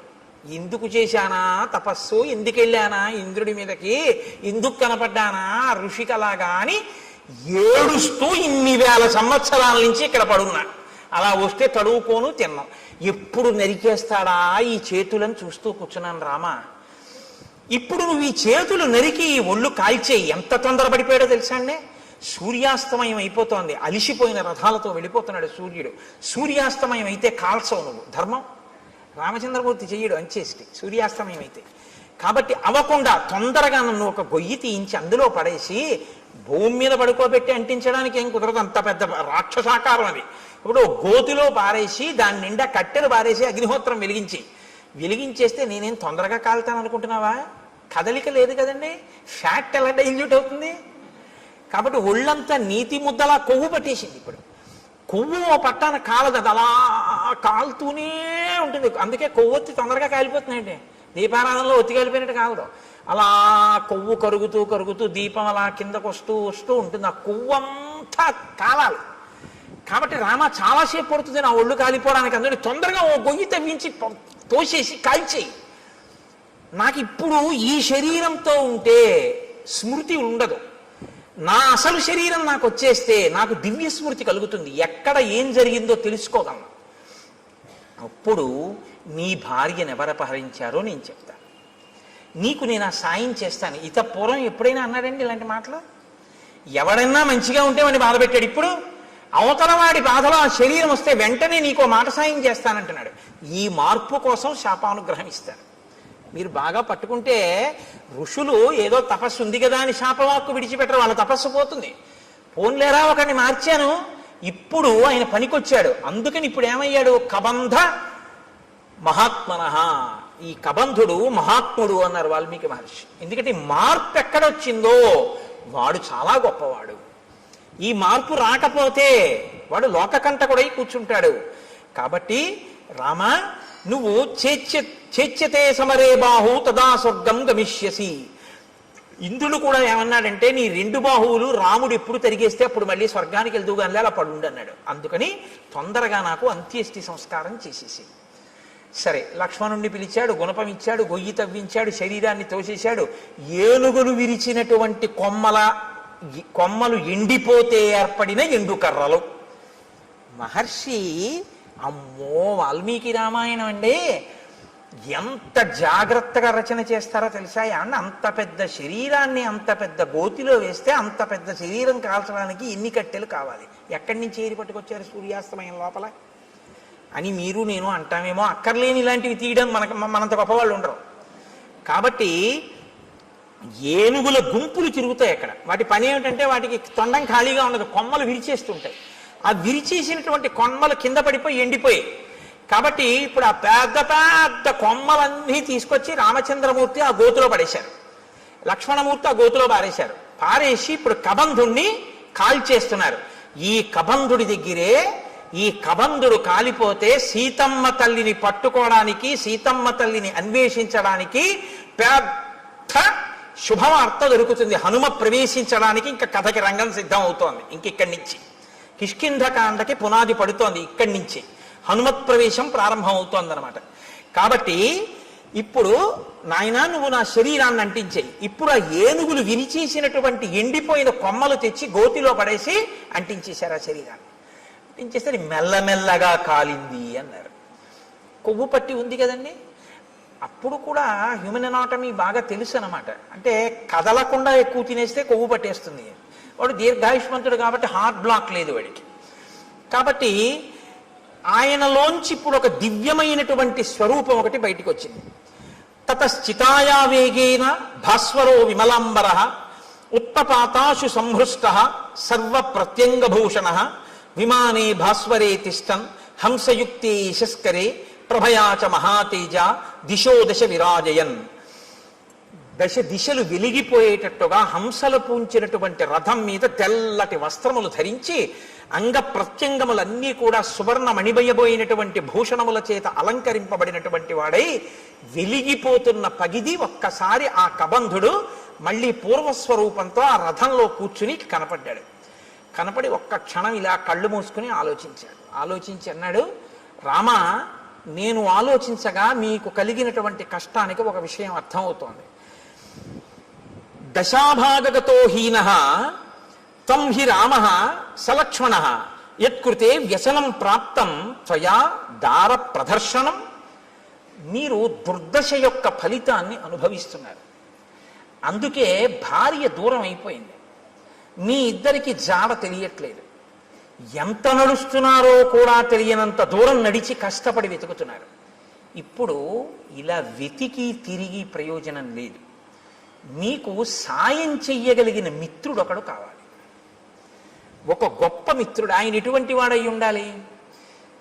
ఆయన ఈ లోకమంతా తిరిగిన వాడై ఉండాలి. ఈ భూమండలం అంతా తిరిగిన వాడైతే ఎక్కడెక్కడ ఏమున్నాయో తెలిసిన వాడై ఉంటాడు. ఎందుకని? రావణుడు అన్నది ఒక్కటే తెలుసు తప్ప అతను ఎక్కడుంటాడో ఏమిటో నాకు తెలియదు అంటున్నావుగా, జటాయువు చెప్పాడని. ఆ రావణుడు ఎవరో, ఎక్కడుంటాడో, ఎలా పరిపాలిస్తాడో, ఎంతమంది రాక్షసులు ఉంటారో ఇవన్నీ తెలియాలంటే ఈ భూమండలం అంతా తిరిగిన వాడై ఉండాలి. అన్నీ తెలుసున్నవాడై ఉండాలి. ఎందుకు తిరిగాడన్న కారణం వేరు. ఇంద్రుడిగానికి కిష్కింధకాండలో అలా తిరిగిన వాడు ఉన్నాడు రామ. ఆయన గురించి చెప్తాను, ఆయనతో స్నేహం చేసుకో. అటువంటి మిత్రుణ్ణి సంపాదించావా, ఆ మిత్రుడి వలన నీకు సీతమ్మ జాడ దొరుకుతుంది. కాబట్టి తదవశ్యం తయా కార్య స సుహృత్ సుహృదాంవర. ఓ మంచి హృదయం ఉన్నటువంటి రామ, నీకొక మంచి స్నేహితుడు కావాలి. అకృత్వాహినతే సిద్ధిం అహం పశ్యామి చింతయం. నాకు ఆలోచిస్తే అది అనిపిస్తోంది. శ్రూయతాం రామ వక్ష్యామి సుగ్రీవో రామ వానర భ్రాతా నిరస్త క్రుద్ధేన వాలినా శక్రసూనునా ఋష్యమూకే గిరివరే పంపా పర్యంత శోభితే నివసత్యాత్మవాన్ వీర చతుర్భిః సహవానరై వానరేంద్రో మహావీర్య తేజోవాన్ అమిత ప్రభ సత్యసంధో వినీతశ్చ ధృతిమాన్ మతిమాన్ మహాన్ దక్ష ప్రగల్భో ద్యుతిమాన్ మహాబల పరాక్రమ భ్రాత్రా నివాసితో రామ రాజ్యహేతోర్మహాబల స రుక్షరజస పుత్ర పంపామటతి శంకిత భాస్కర శౌరస పుత్రో వాలినా కృతకిల్బిష. సూర్య భగవానుడి యొక్క ఔరసపుత్రుడైనటువంటి సుగ్రీవుడనబడేటటువంటి ఒక వానర రాజు ఋష్యమూక పర్వత శిఖరముల మీద ఉన్నాడు. కారణాంతరముల చేత తన అన్నగారైనటువంటి వాలి చేత రాజ్యంలోంచి బయటికి వెళ్ళగొట్టబడ్డాడు. వెళ్ళగొట్టబడి నలుగురు వానరులు తన చుట్టూ సేవిస్తూ ఉండగా, అందులోనే ఉన్నారు హనుమ. నలుగురు వానరులు సేవిస్తుండగా సుగ్రీవుడు ఋష్యమూక పర్వతం మీద ఉన్నాడు. అపారమైన బలవంతుడు. ఈ భూమండలంలో ఎక్కడ ఏమున్నాయో అన్నీ తెలుసున్నవాడు. అతనితో నువ్వు అగ్నిసాక్షిగా స్నేహం చేసుకుంటే అతను దశ దిశలకి వానరములను పంపించి సీతమ్మ యొక్క జాడ కనిపెడతాడు. నువ్విలా తిరిగి తెలుసుకోక్కర్లేదు రామ. కాబట్టి ఇప్పుడు నీకు మిత్ర సహాయం అవసరమయ్యింది.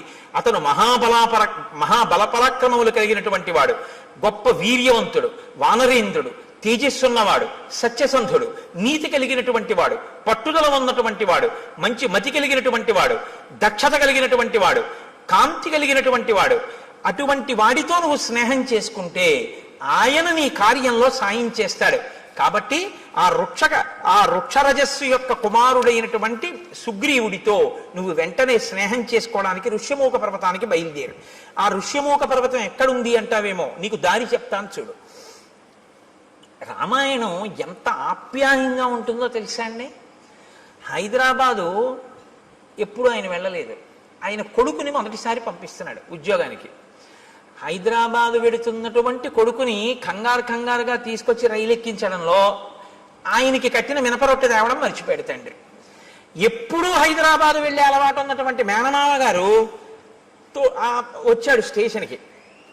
ఇప్పుడు తండ్రి అంటాడు, రే నాన్న రొట్టె తేవడం మర్చిపోయాను, ఎలా తింటావు, ఎలాగా, ఎప్పటికెడుతుందో, ఎప్పటికి దిగుతావో, అది అక్కడ ఏముంటుందో ఏముండదో, నాన్న నా ప్రాణాలు నీ మీదే ఉంటాయి సుమా, వెళ్ళాక ఉత్తరం రాయి అంటాడు. మేనమామ గారు అంటాడు, రే నీకేం భయం లేదు, ఇప్పుడు ట్రైన్ బయలుదేరుతుందా, బయలుదేరగానే మొదటి స్టేషను అనపర్తి, రెండో స్టేషను ద్వారపూడి, మూడో స్టేషను రాజమండ్రి వెళ్ళేటప్పటికి 8 అవుతుంది. 8 గంటలకి నువ్వు రాజమండ్రి రైల్వే స్టేషన్లో కిందకి దిగితే అక్కడ 10 నిమిషాలు ఆగుతుంది. దిగి నువ్వు చూస్తే అక్కడే మంచి అరటిపళ్ళు, చాలా చక్కటి రొట్టెలు అన్నీ అమ్ముతూ ఉంటారు. కాబట్టి నువ్వు అక్కడ నీకు కావలసిన 2 ఇడ్లీ 2 అరటిపళ్ళు అవి కొనుక్కొని చక్కగా అవి తినేసి మళ్ళీ రైలు ఎక్కి కూర్చుంటే 10 నిమిషాల కన్నా ఆగదు, గబగబా కొనేసుకో. రైల్లో కూర్చుని తినేసి మంచినీళ్ళు తాగేసి వాటర్ బాటిల్ మర్చిపోకు, ఎక్కిళ్ళు వస్తాయి. వాటర్ బాటిల్ కొనుక్కుంటే ఎక్కి పడుకున్నావు అంటే హాయిగా తెల్లవారేటప్పటికి 6 హైదరాబాద్ వెళ్ళిపోతూ ఉంటాడు. తెలుసున్నవాడు చెప్పేటప్పుడు రాజమండ్రి వస్తుంది, ద్వారపూడి వస్తుందని చెప్పడు. ఎక్కడ ఏం తినాలో, ఏం తాగాలో, ఎలా పడుకోవాలో, ఎలా వెళ్ళాలో ఎందుకు చెప్తాడంటే ఆత్మీయత అందులో కలిసిపోయి ఉంది. కలిసిపోయి ఉండడంలో అలా చెప్తాడు. కాబట్టి ఇప్పుడు చూడండి, నిజంగా మాట్లాడడంలో వాల్మీకి మహర్షి మాట్లాడించడంలో అందం చూడండి, ఇందుకుని మహాత్ముడయ్యాడు. ఇప్పుడు రాముడి మీద ఎంత ప్రేమతో మాట్లాడుతున్నాడంటే ఋషభముఖానికి వెళ్ళి నీ పని అవుతుందని ఏదో చేతకాని వాడికి చెప్పినట్టు చెప్పట్లేదు. ఉపకారం చేయడంలో అంత శ్రద్ధతో చేస్తున్నాడు. మహానుభావుడి వల్ల నేను మళ్ళీ పునర్జన్మ పొందానని సంతోషిస్తున్నాడు. నాయన రామ, నువ్వు లక్ష్మణ సహితుడవై పశ్చిమ దిశగా ఇదే మార్గంలో విడితే బోలెడన్ని చెట్లు కనపడతాయి. నేరేడు, మోరటి, పనస, జువ్వి, మర్రి, తుమ్మిక, రావి, కొండగోగు, మామిడి, చండ్ర, పొన్న, ఎర్రగోరుంట, కానుగ, నల్లవి, అశోక వృక్షాలు, కడిమి చెట్లు, గన్నేరు చెట్లు, నల్లజీడి చెట్లు, అశోక వృక్షాలు, ఎర్రచందన చెట్లు, దేవదారు వృక్షాలు అన్నీ కనపడతాయి. ఎందుకు ఇవన్నీ? ఆప్యాయత కలిగిన మేనమామ చెప్పినట్టు చెప్పడం. వీటికి మంచి మంచి పళ్ళు ఉంటాయి. లక్ష్మణుడు ఎక్కి కోసి నీకు తెచ్చి పెట్టచ్చు, లేదా కొమ్మలు ఉంచినా కూడా అందుతాయి. అంటే కింద కొమ్మలకు కూడా అన్ని పళ్ళుంటాయి, ఆ పళ్ళు ఎవరు కొయ్యరు. ఎంత వివరంగా మాట్లాడతాడో చూడండి. అక్కడే ఉంటుంది క్యాంటీన్. ఒకవేళ క్యాంటీన్ ఏ కారణం చేతనైనా మూసేసి ఉంటే నువ్వు కంగారు పడకవు, ఇటువైపు కట్టేస్తారు. కానీ అదే టైంలో టిఫిన్ ఎక్కువ తినేవాళ్ళు అవతల ప్లాట్ఫామ్ మీదకి వస్తారు, ఇటు చెక్కలతో క్లోజ్ చేసి అటువైపు అమ్ముతుంటాడు, అటువైపు వెళ్ళు అని చెప్తాడు. చూసారా మా మేనమామ అలా చెప్తాడు చెప్పేటప్పుడు. మీరు ఆ శ్లోకాలలో అవతలాడి ఆప్యాయత చూడాలి ఆ చెప్పడంలో. ఎంత గొప్ప రచనండి మహర్షిది. కాబట్టి లక్ష్మణుడు కొమ్మలు ఉంచి పళ్ళు కొయ్యొచ్చు, తేనె పట్ల నుంచి తేనె కారుతుంటుంది. రామ, అవి మీరు తినచ్చు. అది దాటి మీరు వెడితే అక్కడ మీకు ఒక చిక్కటి వనం కనపడుతుంది. అంటే చిక్కటి వనం, చక్కటి వనం, బాగా చెట్లు దగ్గరగా ఉంటాయి. అవన్నీ పూలతో పళ్లతో నిండిపోయి ఉంటాయి. సర్వకామ ఫలాహ వృక్షాః పాదపాస్తు మధుశ్రమాః సర్వే చ ఋతవస్తత్ర వనే చైత్రరథే యథా. చైత్రరథం అంటే ఎప్పుడు అన్ని ఋతువులు ఉంటేదాన్ని చైత్రరథం అంటారు. అన్ని ఋతువులు ఉన్నట్టే అక్కడ ఎప్పుడు పళ్లతో, తేనె పట్లతో, పువ్వులతో ఆ చెట్లన్నీ శోభాయమానంగా ఉంటాయి. అక్కడ చక్కగా మీరు తేనె తాగచ్చు, పళ్ళు తినచ్చు. అది దాటి వెళ్ళిన తరువాత మీరు పంపా సరోవర తీరానికి వెడతారు. రామ, పంపా సరోవర తీరంలో ఒడ్డున ఎక్కడా కూడా అసలు గులకరాళ్ళు ఉండవు. సాధారణంగా నది ఒడ్డున అన్ని చోట్ల గులకరాళ్ళు ఉంటాయి. గులకరాళ్ళు ఉంటే ఏమిటి అని మీరు అడగచ్చు. రాముడు పాదుకలు లేకుండా నడుస్తున్నాడు, గులకరాళ్ళు ఉంటే గుచ్చుకుంటాయి కాళ్ళలో. కాబట్టి రామ, పంపానది తీరంలో గులకరాళ్ళు ఉండవు. అంటే ఆయన కాళ్ళకి గుచ్చుకునేవి లేవు. ఎంత ప్రేమో చూడండి నా చెప్పడంలో. పంపానది తీరంలో గులకరాళ్ళు ఉండవు. ఆ నీళ్లు చల్లగా, ఆ అందులో పుట్టినటువంటి పద్మముల యొక్క కింజిల్కముల నుండి రాలినటువంటి పుప్పుడితో సుగంధభరితములై తీయగా చల్లగా ఉంటాయి. ఎప్పుడు స్నానం చేద్దామా, ఎప్పుడు తాగుదామా అనిపిస్తుంది. రామ, అక్కడ నాచు ఉండదు. కాబట్టి నువ్వు జాగ్రత్తగా పంచె పైకి తీసి కాలు జారుతుందేమో అని చూసుకుని వెయ్యక్కర్లేదు. ఆ కింద ఉన్నటువంటి ఇసుక నీకు కనపడుతుంది. ఆ నీరు వెండి పళ్ళెంలా ఉంటుంది, అంత స్వచ్ఛంగా ఉంటుంది. మహానందిలో ఉంటుంది సరోవరం, అలా ఉంటాయి నీళ్లు. రామ నీకు ఇంకొక విషయం చెప్తున్నాను. అక్కడ అనేకమైన పక్షులు ఆ ఒడ్డును తిరుగుతుంటాయి. వాటికి ఏం భయం ఉండదు. అవి చాలా స్వేచ్ఛగా తిరుగుతుంటాయి. అవి ఎంత రుచిగా ఉంటాయో తెలుసా రామ? ఘృతపిండోపమాన్ స్థూలాంతాన్ ద్విజాన్ భక్షయిష్యథ రోహితాన్ వక్రతుండాశ్చ నడమీనాంశ్చ రాఘవ. రామ, పెద్ద పెద్ద చేపలు ముళ్ళున్నవి రెక్కలున్నవి ఆ నదిలో తిరుగుతుంటాయి పంపా సరోవరంలో. నీతి ముద్ద ఎలా ఉంటుందో అంత కమ్మగా ఉంటాయి అక్కడ ఉన్న పక్షులు. మాంసాహారం ఉన్న వాళ్ళు ఎవరైనా ఉంటే నోరూరే ప్రయత్నంలో ఉండకండి. కాబట్టి అంత కమ్మటి రుచి కలిగినటువంటి పక్షులు ఉంటాయి. కాబట్టి పాంసాయాం యుషుభి మచ్చాన్ తత్ర రామవరాన్ హతాన్ నిస్త్వక్ పక్షాన్ అయస్తప్తాన్ అకృషా నీకకంటకాన్. ఎంత వివరంగా చెప్తాడంటే, ఆ నదిలో కొన్ని పక్షులు ఆ నదిలో తిరుగుతుంటాయి. గండు మీనులు, సొర్ర మీనులు, రొయ్యలు, చేపలు అన్ని ఆడుకుంటుంటాయి. లక్ష్మణుడు బాణంతో గుచ్చి వాటిని పైకి తీస్తాడు. తీసి అగ్నిహోత్రం మీద ఆ బాణంతో ఇలా ఇలా తిప్పితే ఎర్రగా కాల్తాయి. నువ్వు అక్కడ ఒడ్డున కూర్చోరామా, కూర్చుంటే ఒక్కొక్క చేపని కాల్చి పట్టుకొస్తాడు. ఆ పక్షిని కొట్టి కాల్చి పచనం చేసి ఆ నీతి ముద్దలా ఉన్న పక్షి మాంసం తీసుకొచ్చి పెడతాడు. చక్క నువ్వు ఆ ఒడ్డున కూర్చొని కమ్మగా తిన్న తర్వాత దాహం వేస్తుంది. ఎందుకంటే నీతి ముద్దలా కదా ఉంటాయి. దాహం వేస్తే లక్ష్మణుడు ఏం చేస్తాడో తెలుసా? భృశం తే ఖానుతో మచ్చాన్ పంపాయాహ పుష్ప సంచయే పద్మగంధి శివం వారి సుఖశీత మనామయం ఉధృత్య సతతాక్లిష్టం రౌప్య స్ఫాటిక సన్నిభం అసౌ పుష్కరవర్ణేన లక్ష్మణ పాయిష్యతి. తామరాకులు ఉంటాయి రామ, ఆ తామరాకులు దొప్పగా చేసి పంపా సరోవరంలోకి ఎడతాడు లక్ష్మణుడు. ఆ నీళ్ళు ఎలా ఉంటాయో తెలుసా? వెండి రేకు బోర్లించినట్టు ఉంటాయి, తెల్లగా. అడుగునున్నటువంటి ఇసుక కనపడుతుంటుంది. దాంట్లో బోలెడన్ని పద్మాలు ఉంటాయి. పద్మాలకి కింజిల్కాలు ఉంటాయి. వాటిలోంచి ఆ పుప్పుడంతా నీటి మీద పడుతుంది. అందుకని మంచి ఏదో అన్ని రకాల పదార్థాలతోటి శివాభిషేకం చేస్తే వచ్చిన తీర్థం అన్ని రుచులు కలిసి మంచి సుగంధ ద్రవ్యాలతో సువాసనతో ఎలా ఉంటుందో అలా ఉంటాయి ఆ నీళ్లు. ఆ నీళ్లు తామరాకు దొప్పతో తెచ్చి నీకు ఇస్తాడు. నువ్వు చక్కగా ఏం చేస్తావంటే తామరాకు దొప్పతో చల్లటి నీళ్లు తాగు. సాయంకాలం వేళలో నువ్వు ఆ పంపా సరోవర ప్రాంతంలో తిరుగుతుంటే జింకలు లేళ్లు తిరుగుతుంటాయి. చెట్లన్నీ పువ్వులెట్టుకున్నాయా అన్నట్టుగా పువ్వులతో శోభిస్తుంటాయి. నీకు సీతమ్మ కనపడలేదు అన్న బెంగ నీకు తీరుతుంది. రామ, అక్కడ పుష్పమాలలు కొన్ని పడి ఉంటాయి. ఆ పుష్పమాలలు ఎన్ని సంవత్సరములైన వాడవు. ఎందుకో తెలుసా? నతాని కశ్చిన్ మాల్యాని తత్రారోపయితా నరః నచ వై మ్లానతామ్యాంతి నచ శీర్యంతి రాఘవ. మతంగ మహర్షి యొక్క శిష్యులు గురువు గారికి సేవ చేయడం కోసమని అక్కడికి వచ్చి దర్భలవి సేకరిస్తున్నప్పుడు వాళ్ళ శరీరానికి కలిగినటువంటి శ్రమ వలన పుట్టినటువంటి స్వేద బిందువులు నేల మీద పడి పువ్వులై దండలయ్యాయి. ఆ దండలు ఎవరు తీసి ధరించారు. వాళ్ళ ఆ శిష్యుల యొక్క చెమట పువ్వులైంది కాబట్టి ఆ పువ్వులు సూర్యరశ్మికి వాడవు, గాలికి ఒడిలిపోవు. అవి ఎన్ని సంవత్సరములైనా అలాగే ఉంటుంటాయి. ఆ మాలలు ఎవరు ధరించరు. నువ్వు అక్కడ మతంగ మహర్షి యొక్క ఆశ్రమం కనపడుతుంది. చాలా లోపలికి వెళ్ళడం చాలా కష్టం. గొన్నేనుగులు దాని చుట్టూ తిరుగుతూ ఉంటాయి. రామ, అక్కడే శబరి ఉంది ఇప్పుడు ఆ ఆశ్రమంలో. తేషాం గతానాం ఆద్యాపి దృశ్యతే పరిచారిణి శ్రమణీ శబరీనామ కాకుత్స చిరంజీవిని త్వాంతు ధర్మే స్థితా నిత్యం సర్వభూత నమస్కృతం దృష్ట్వా దేవోపమం రామ స్వర్గలోకం గమిష్యతి. నువ్వొక్కసారి ఆ ఆశ్రమంలోకి వెళ్ళి శబరిని చూస్తే శబరి నిన్ను చూసిన తరువాత స్వర్గలోకానికి వెళ్ళిపోతుంది. నీకోసమే ఎదురు చూస్తోంది. రామ, అక్కడ నుంచి కొంచెం ముందుకు వెడితే ఎప్పుడు ఏనుగులు తిరుగుతూ ఉంటాయి. ఆ ఏనుగులు తిరుగుతున్నటువంటి ప్రాంతానికి లోపలే మతంగ మహర్షి చేత నిర్మింపబడిన మతంగవనము అని ప్రసిద్ధికెక్కినటువంటి ఆశ్రమం ఉంది. అక్కడే పంపా సరోవరానికి తూర్పున ఋష్యమూకము అనేటటువంటి ఒక పెద్ద పర్వతం ఉంది. ఆ పర్వతం యొక్క గొప్పతనం ఏమిటో తెలుసా రామ?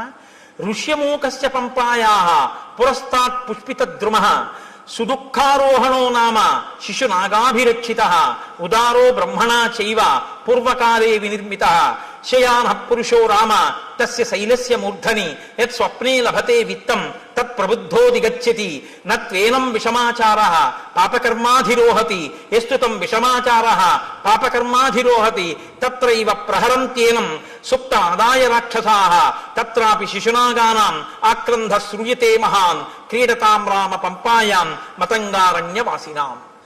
ఆ ఋష్యమూక పర్వత శిఖరములున్నాయే, ఆ శిఖరము పైకి ఎక్కడం చాలా చాలా కష్టం రామ. అందుకే ఆ శిఖరానికి పేరు ఏమని పిలుస్తారో తెలుసా? దాన్ని సుదుఃఖారోహణ శిఖరము అని పిలుస్తారు. ఎక్కడం చాలా కష్టం కాబట్టి ఆ శిఖరం మీదకి ఎవరూ ఎక్కలేరు. దాని చుట్టూ ఎప్పుడు గొన్నేనుగులు తిరుగుతుంటాయి, శిశునాగములు. కాబట్టి ఆ గొన్నేనుగులు గుంపులు గుంపులుగా తిరుగుతుంటాయి. పంపా సరోవరంలో నీళ్లు తాడి ఆడుకుంటుంటాయి. ఎవరైనా శిఖరం పైకెక్కి రాత్రి నిద్రపోయినప్పుడు వాళ్ళ కల్లో ఏం కనపడుతుందో అది వాళ్ళకి దొరుకుతుంది తెల్లవారేటప్పటికి. పాపాచారం కలిగిన వాళ్ళు ఋష్యమూక పర్వతం మీదకి ఎక్కి ఉండలేరు. ఒకవేళ ఉన్నా వాళ్ళకి నిద్ర పట్టగానే రాక్షసులు వచ్చి చంపేస్తారు. కాబట్టి ఏమర్థం అవుతోంది? ఋష్యమూక పర్వతం మీదున్న సుగ్రీవుడు నలుగురు వానరులు పాపాచారము కలిగిన వారు కారు. వారు పాపాచారులు అని వాలి తరిమేశాడు తప్ప వాళ్ళు నిజమునకు పాపాచారులు కారు. అటువంటి వారైతే రామా నిన్ను వాళ్ళతో సంధి చేసుకోమని చెప్పను. ఇది దాని అర్థం. కాబట్టి యత్ స్వప్నే లభతే విత్తం తత్వబుద్ధోధిగచ్చతి. రాత్రి కల్లో ఏం కనపడిందో అది తెల్లవారేటప్పటికీ ఆ కొండ మీద దొరుకుతుంది. కాబట్టి రామ ఆ పర్వత శిఖరం మీదకి వెడితే అక్కడ ఒక గొప్ప గుహ ఒకటి ఉంది. రామతస్యతు శైలస్య మహతీ శోభతే గుహ శిలాపిధానా కాకుత్స దుఃఖం చాస్యాహ ప్రవేశనం. ఆ గుహకి ఒక పెద్ద శిల అడ్డు పెట్టి ఉంటుంది. దానిలోనే సుగ్రీవుడు నలుగురు వానరులతో ఉంటాడు. ఆ గుహలోకి ప్రవేశించడం చాలా కష్టం. తస్యా వసంతి సుగ్రీవ చతుర్భి సహవానరై కదాచిత్ శిఖరే తస్య పర్వతస్యావతిష్టతే. రామ ఆ శిశునాగములు, ఆ గొన్నేనుగులున్నాయే, అవి పంపా సరోవరంలోకి వచ్చి నీళ్లు తాగి పైకి చిమ్మి ఆడుకుని పెద్దగా అరుస్తుంటాయి. అవి అలా అరిచినప్పుడు వాటి యొక్క ఘీంకారములు ఆ పర్వత శిఖరం మీదకి వినపడుతుంటాయి. అప్పుడప్పుడు సుగ్రీవుడు గుహలోంచి బయటికి వచ్చి నలుగురు వానరులతో కలిసి ఆ శిఖరం మీద కూర్చుని చూస్తూ ఉంటాడు. ఇవన్నీ అక్కడే ఉన్నాడు. నిజంగా లైవ్ టెలికాస్ట్ ఇస్తారండి. మనం చదువుతుంటే అబ్బా మనం ఒక్కసారా ఋష్యమూక పర్వతం, ఆ పంపా నది, ఇంకా ఎన్ని చెప్పారో తెలుసా అండి. రామ గుంపులుగా అడవి పందులు వస్తాయి.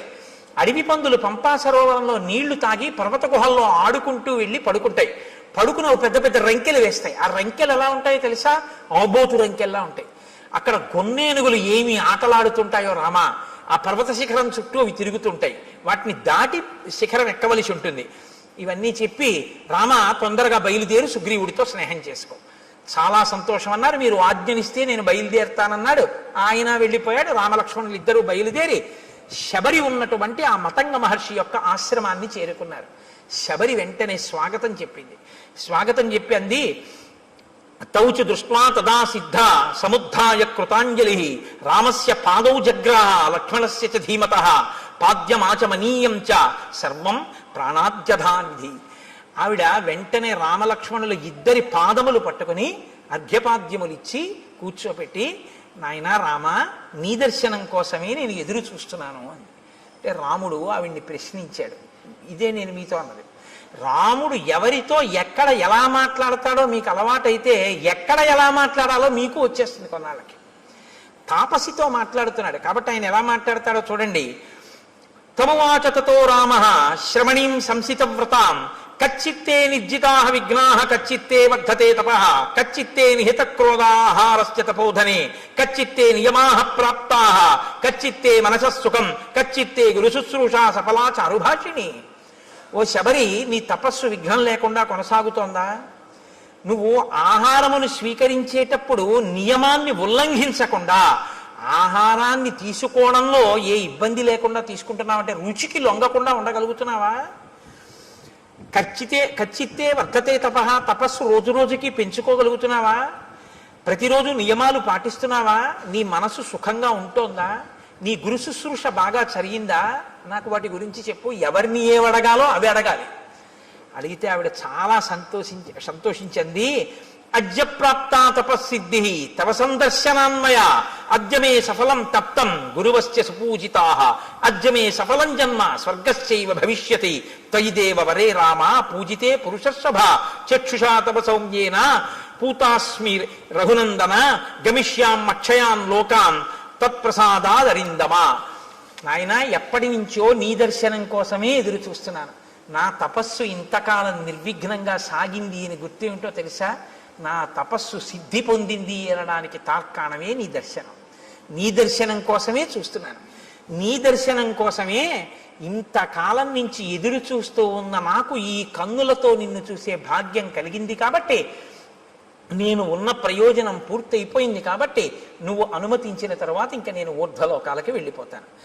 మయాతు వివిధం వన్యం సంచితం పురుషర్షభ తవార్థే పురుష వ్యాఘ్ర పంపాయా స్థిర సంభవం. పంపానదీ తీరమునందు ఉన్నటువంటి అనేకమైన కందమూలములను ఫలములను నువ్వు ఎప్పుడొస్తావో నీకు పెడదామని నేను తీసుకొచ్చి దాచి ఉంచాను. అంటే మీరు ఈ మాటలో ఒక విషయం గుర్తుపెట్టుకోవాలి. శ్రద్ధ అని ఒకటి ఉంటుంది. శ్రద్ధ అంటే ఏమిటో తెలుసా అండి? ఎప్పుడో అప్పుడు రాముడు వస్తాడని తీసుకొచ్చి 2 దానిమ్మ పళ్ళు వచ్చి చూద్దాం, ఇవాళ కూడా ఇన్నాళ్ళు రాలేదు, ఇవాళ వచ్చేసాడు ఏంటలే పోన్లే, దానిమ్మ పళ్ళు 2-3 రోజులు ఉంటాయి కాబట్టి 2-3 రోజులు రాకపోతే అప్పుడు మళ్ళీ తీసుకొద్దామని పెట్టి కూర్చోవడం కాదు. ద్రాక్ష పళ్ళ గుత్తి నైవేద్యం పెట్టడానికి ద్రాక్ష పళ్ళ గుత్తి నుంచి ద్రాక్ష పళ్ళు విడతీసి కడిగి నైవేద్యం పెట్టడానికి చాలా తేడా ఉందిగా. ఉందా లేదా? మీకు గుత్తిస్తే తింటారా? విడదీసి కడిగి పట్టరా అంటారా? అనరా? ఈశ్వరుడు తినాలంటే గుత్తిలా నైవేద్యం పెడుతున్నావు?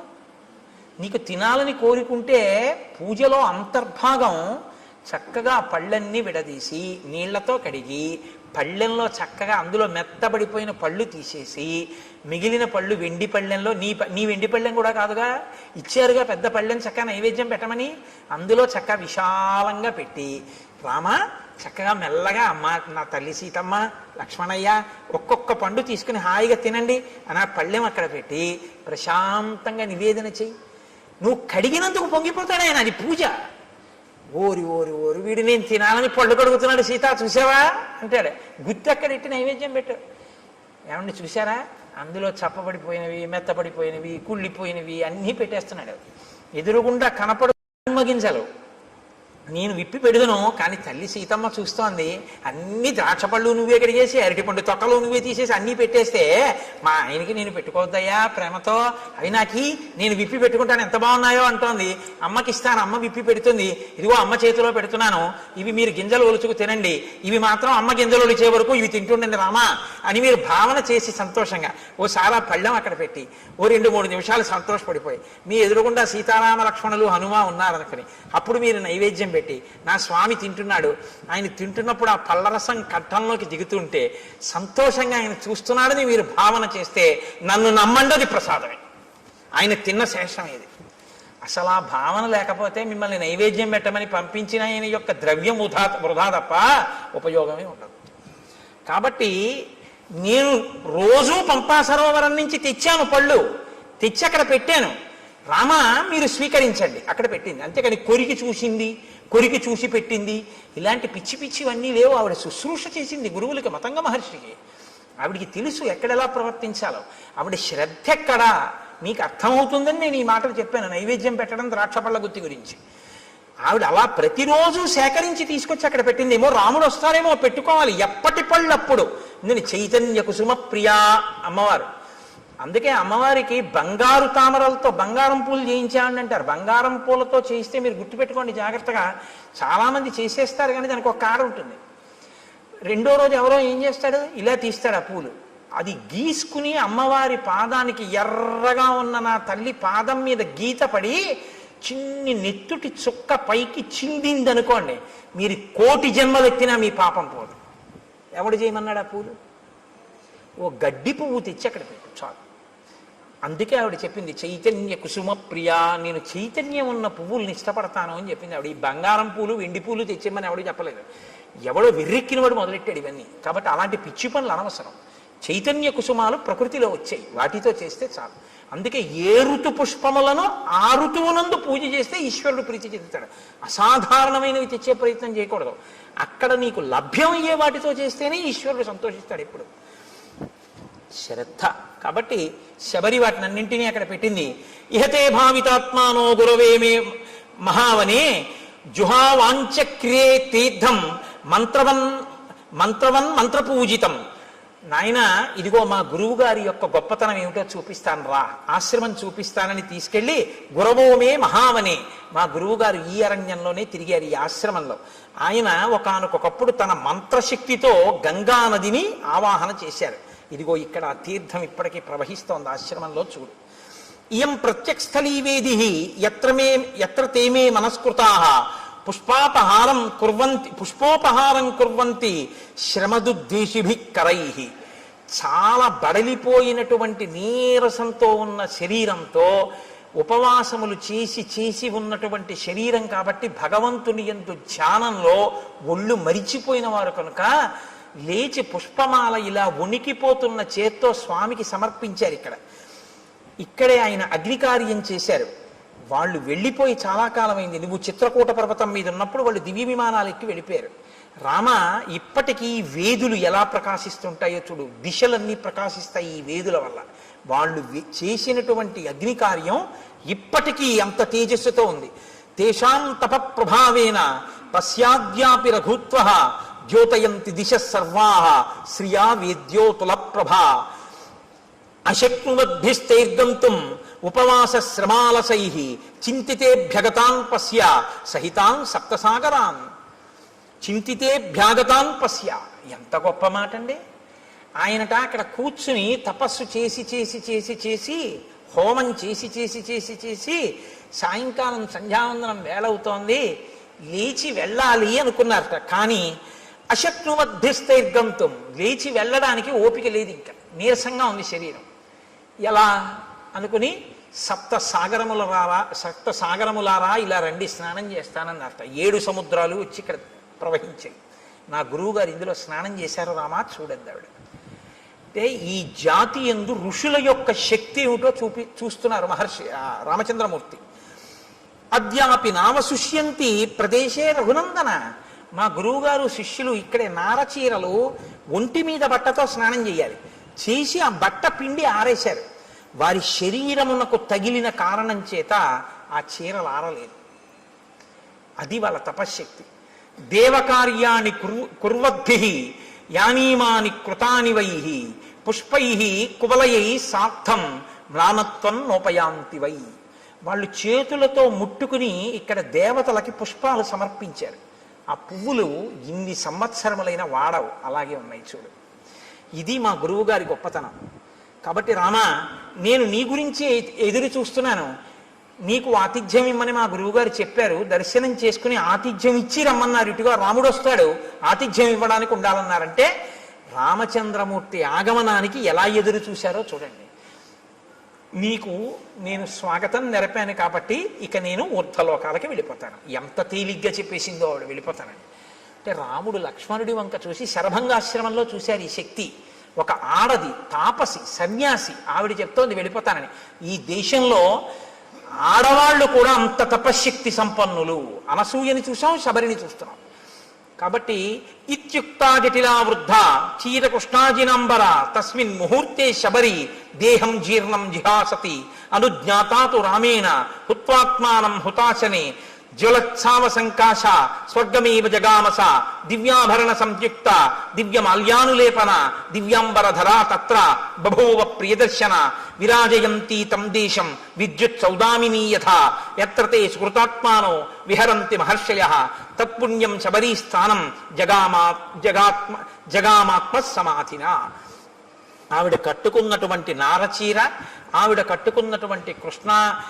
కట్టుకున్నటువంటి కృష్ణాజినాంబరం మొదలైనటువంటి వాటిని విడిచిపెట్టేసేసి ఆవిడ ఏవి కట్టుకుందో వాటితోటే అక్కడ అగ్నిహోత్రాన్ని రగల్చి అగ్నిహోత్రంలోకి ప్రవేశించింది.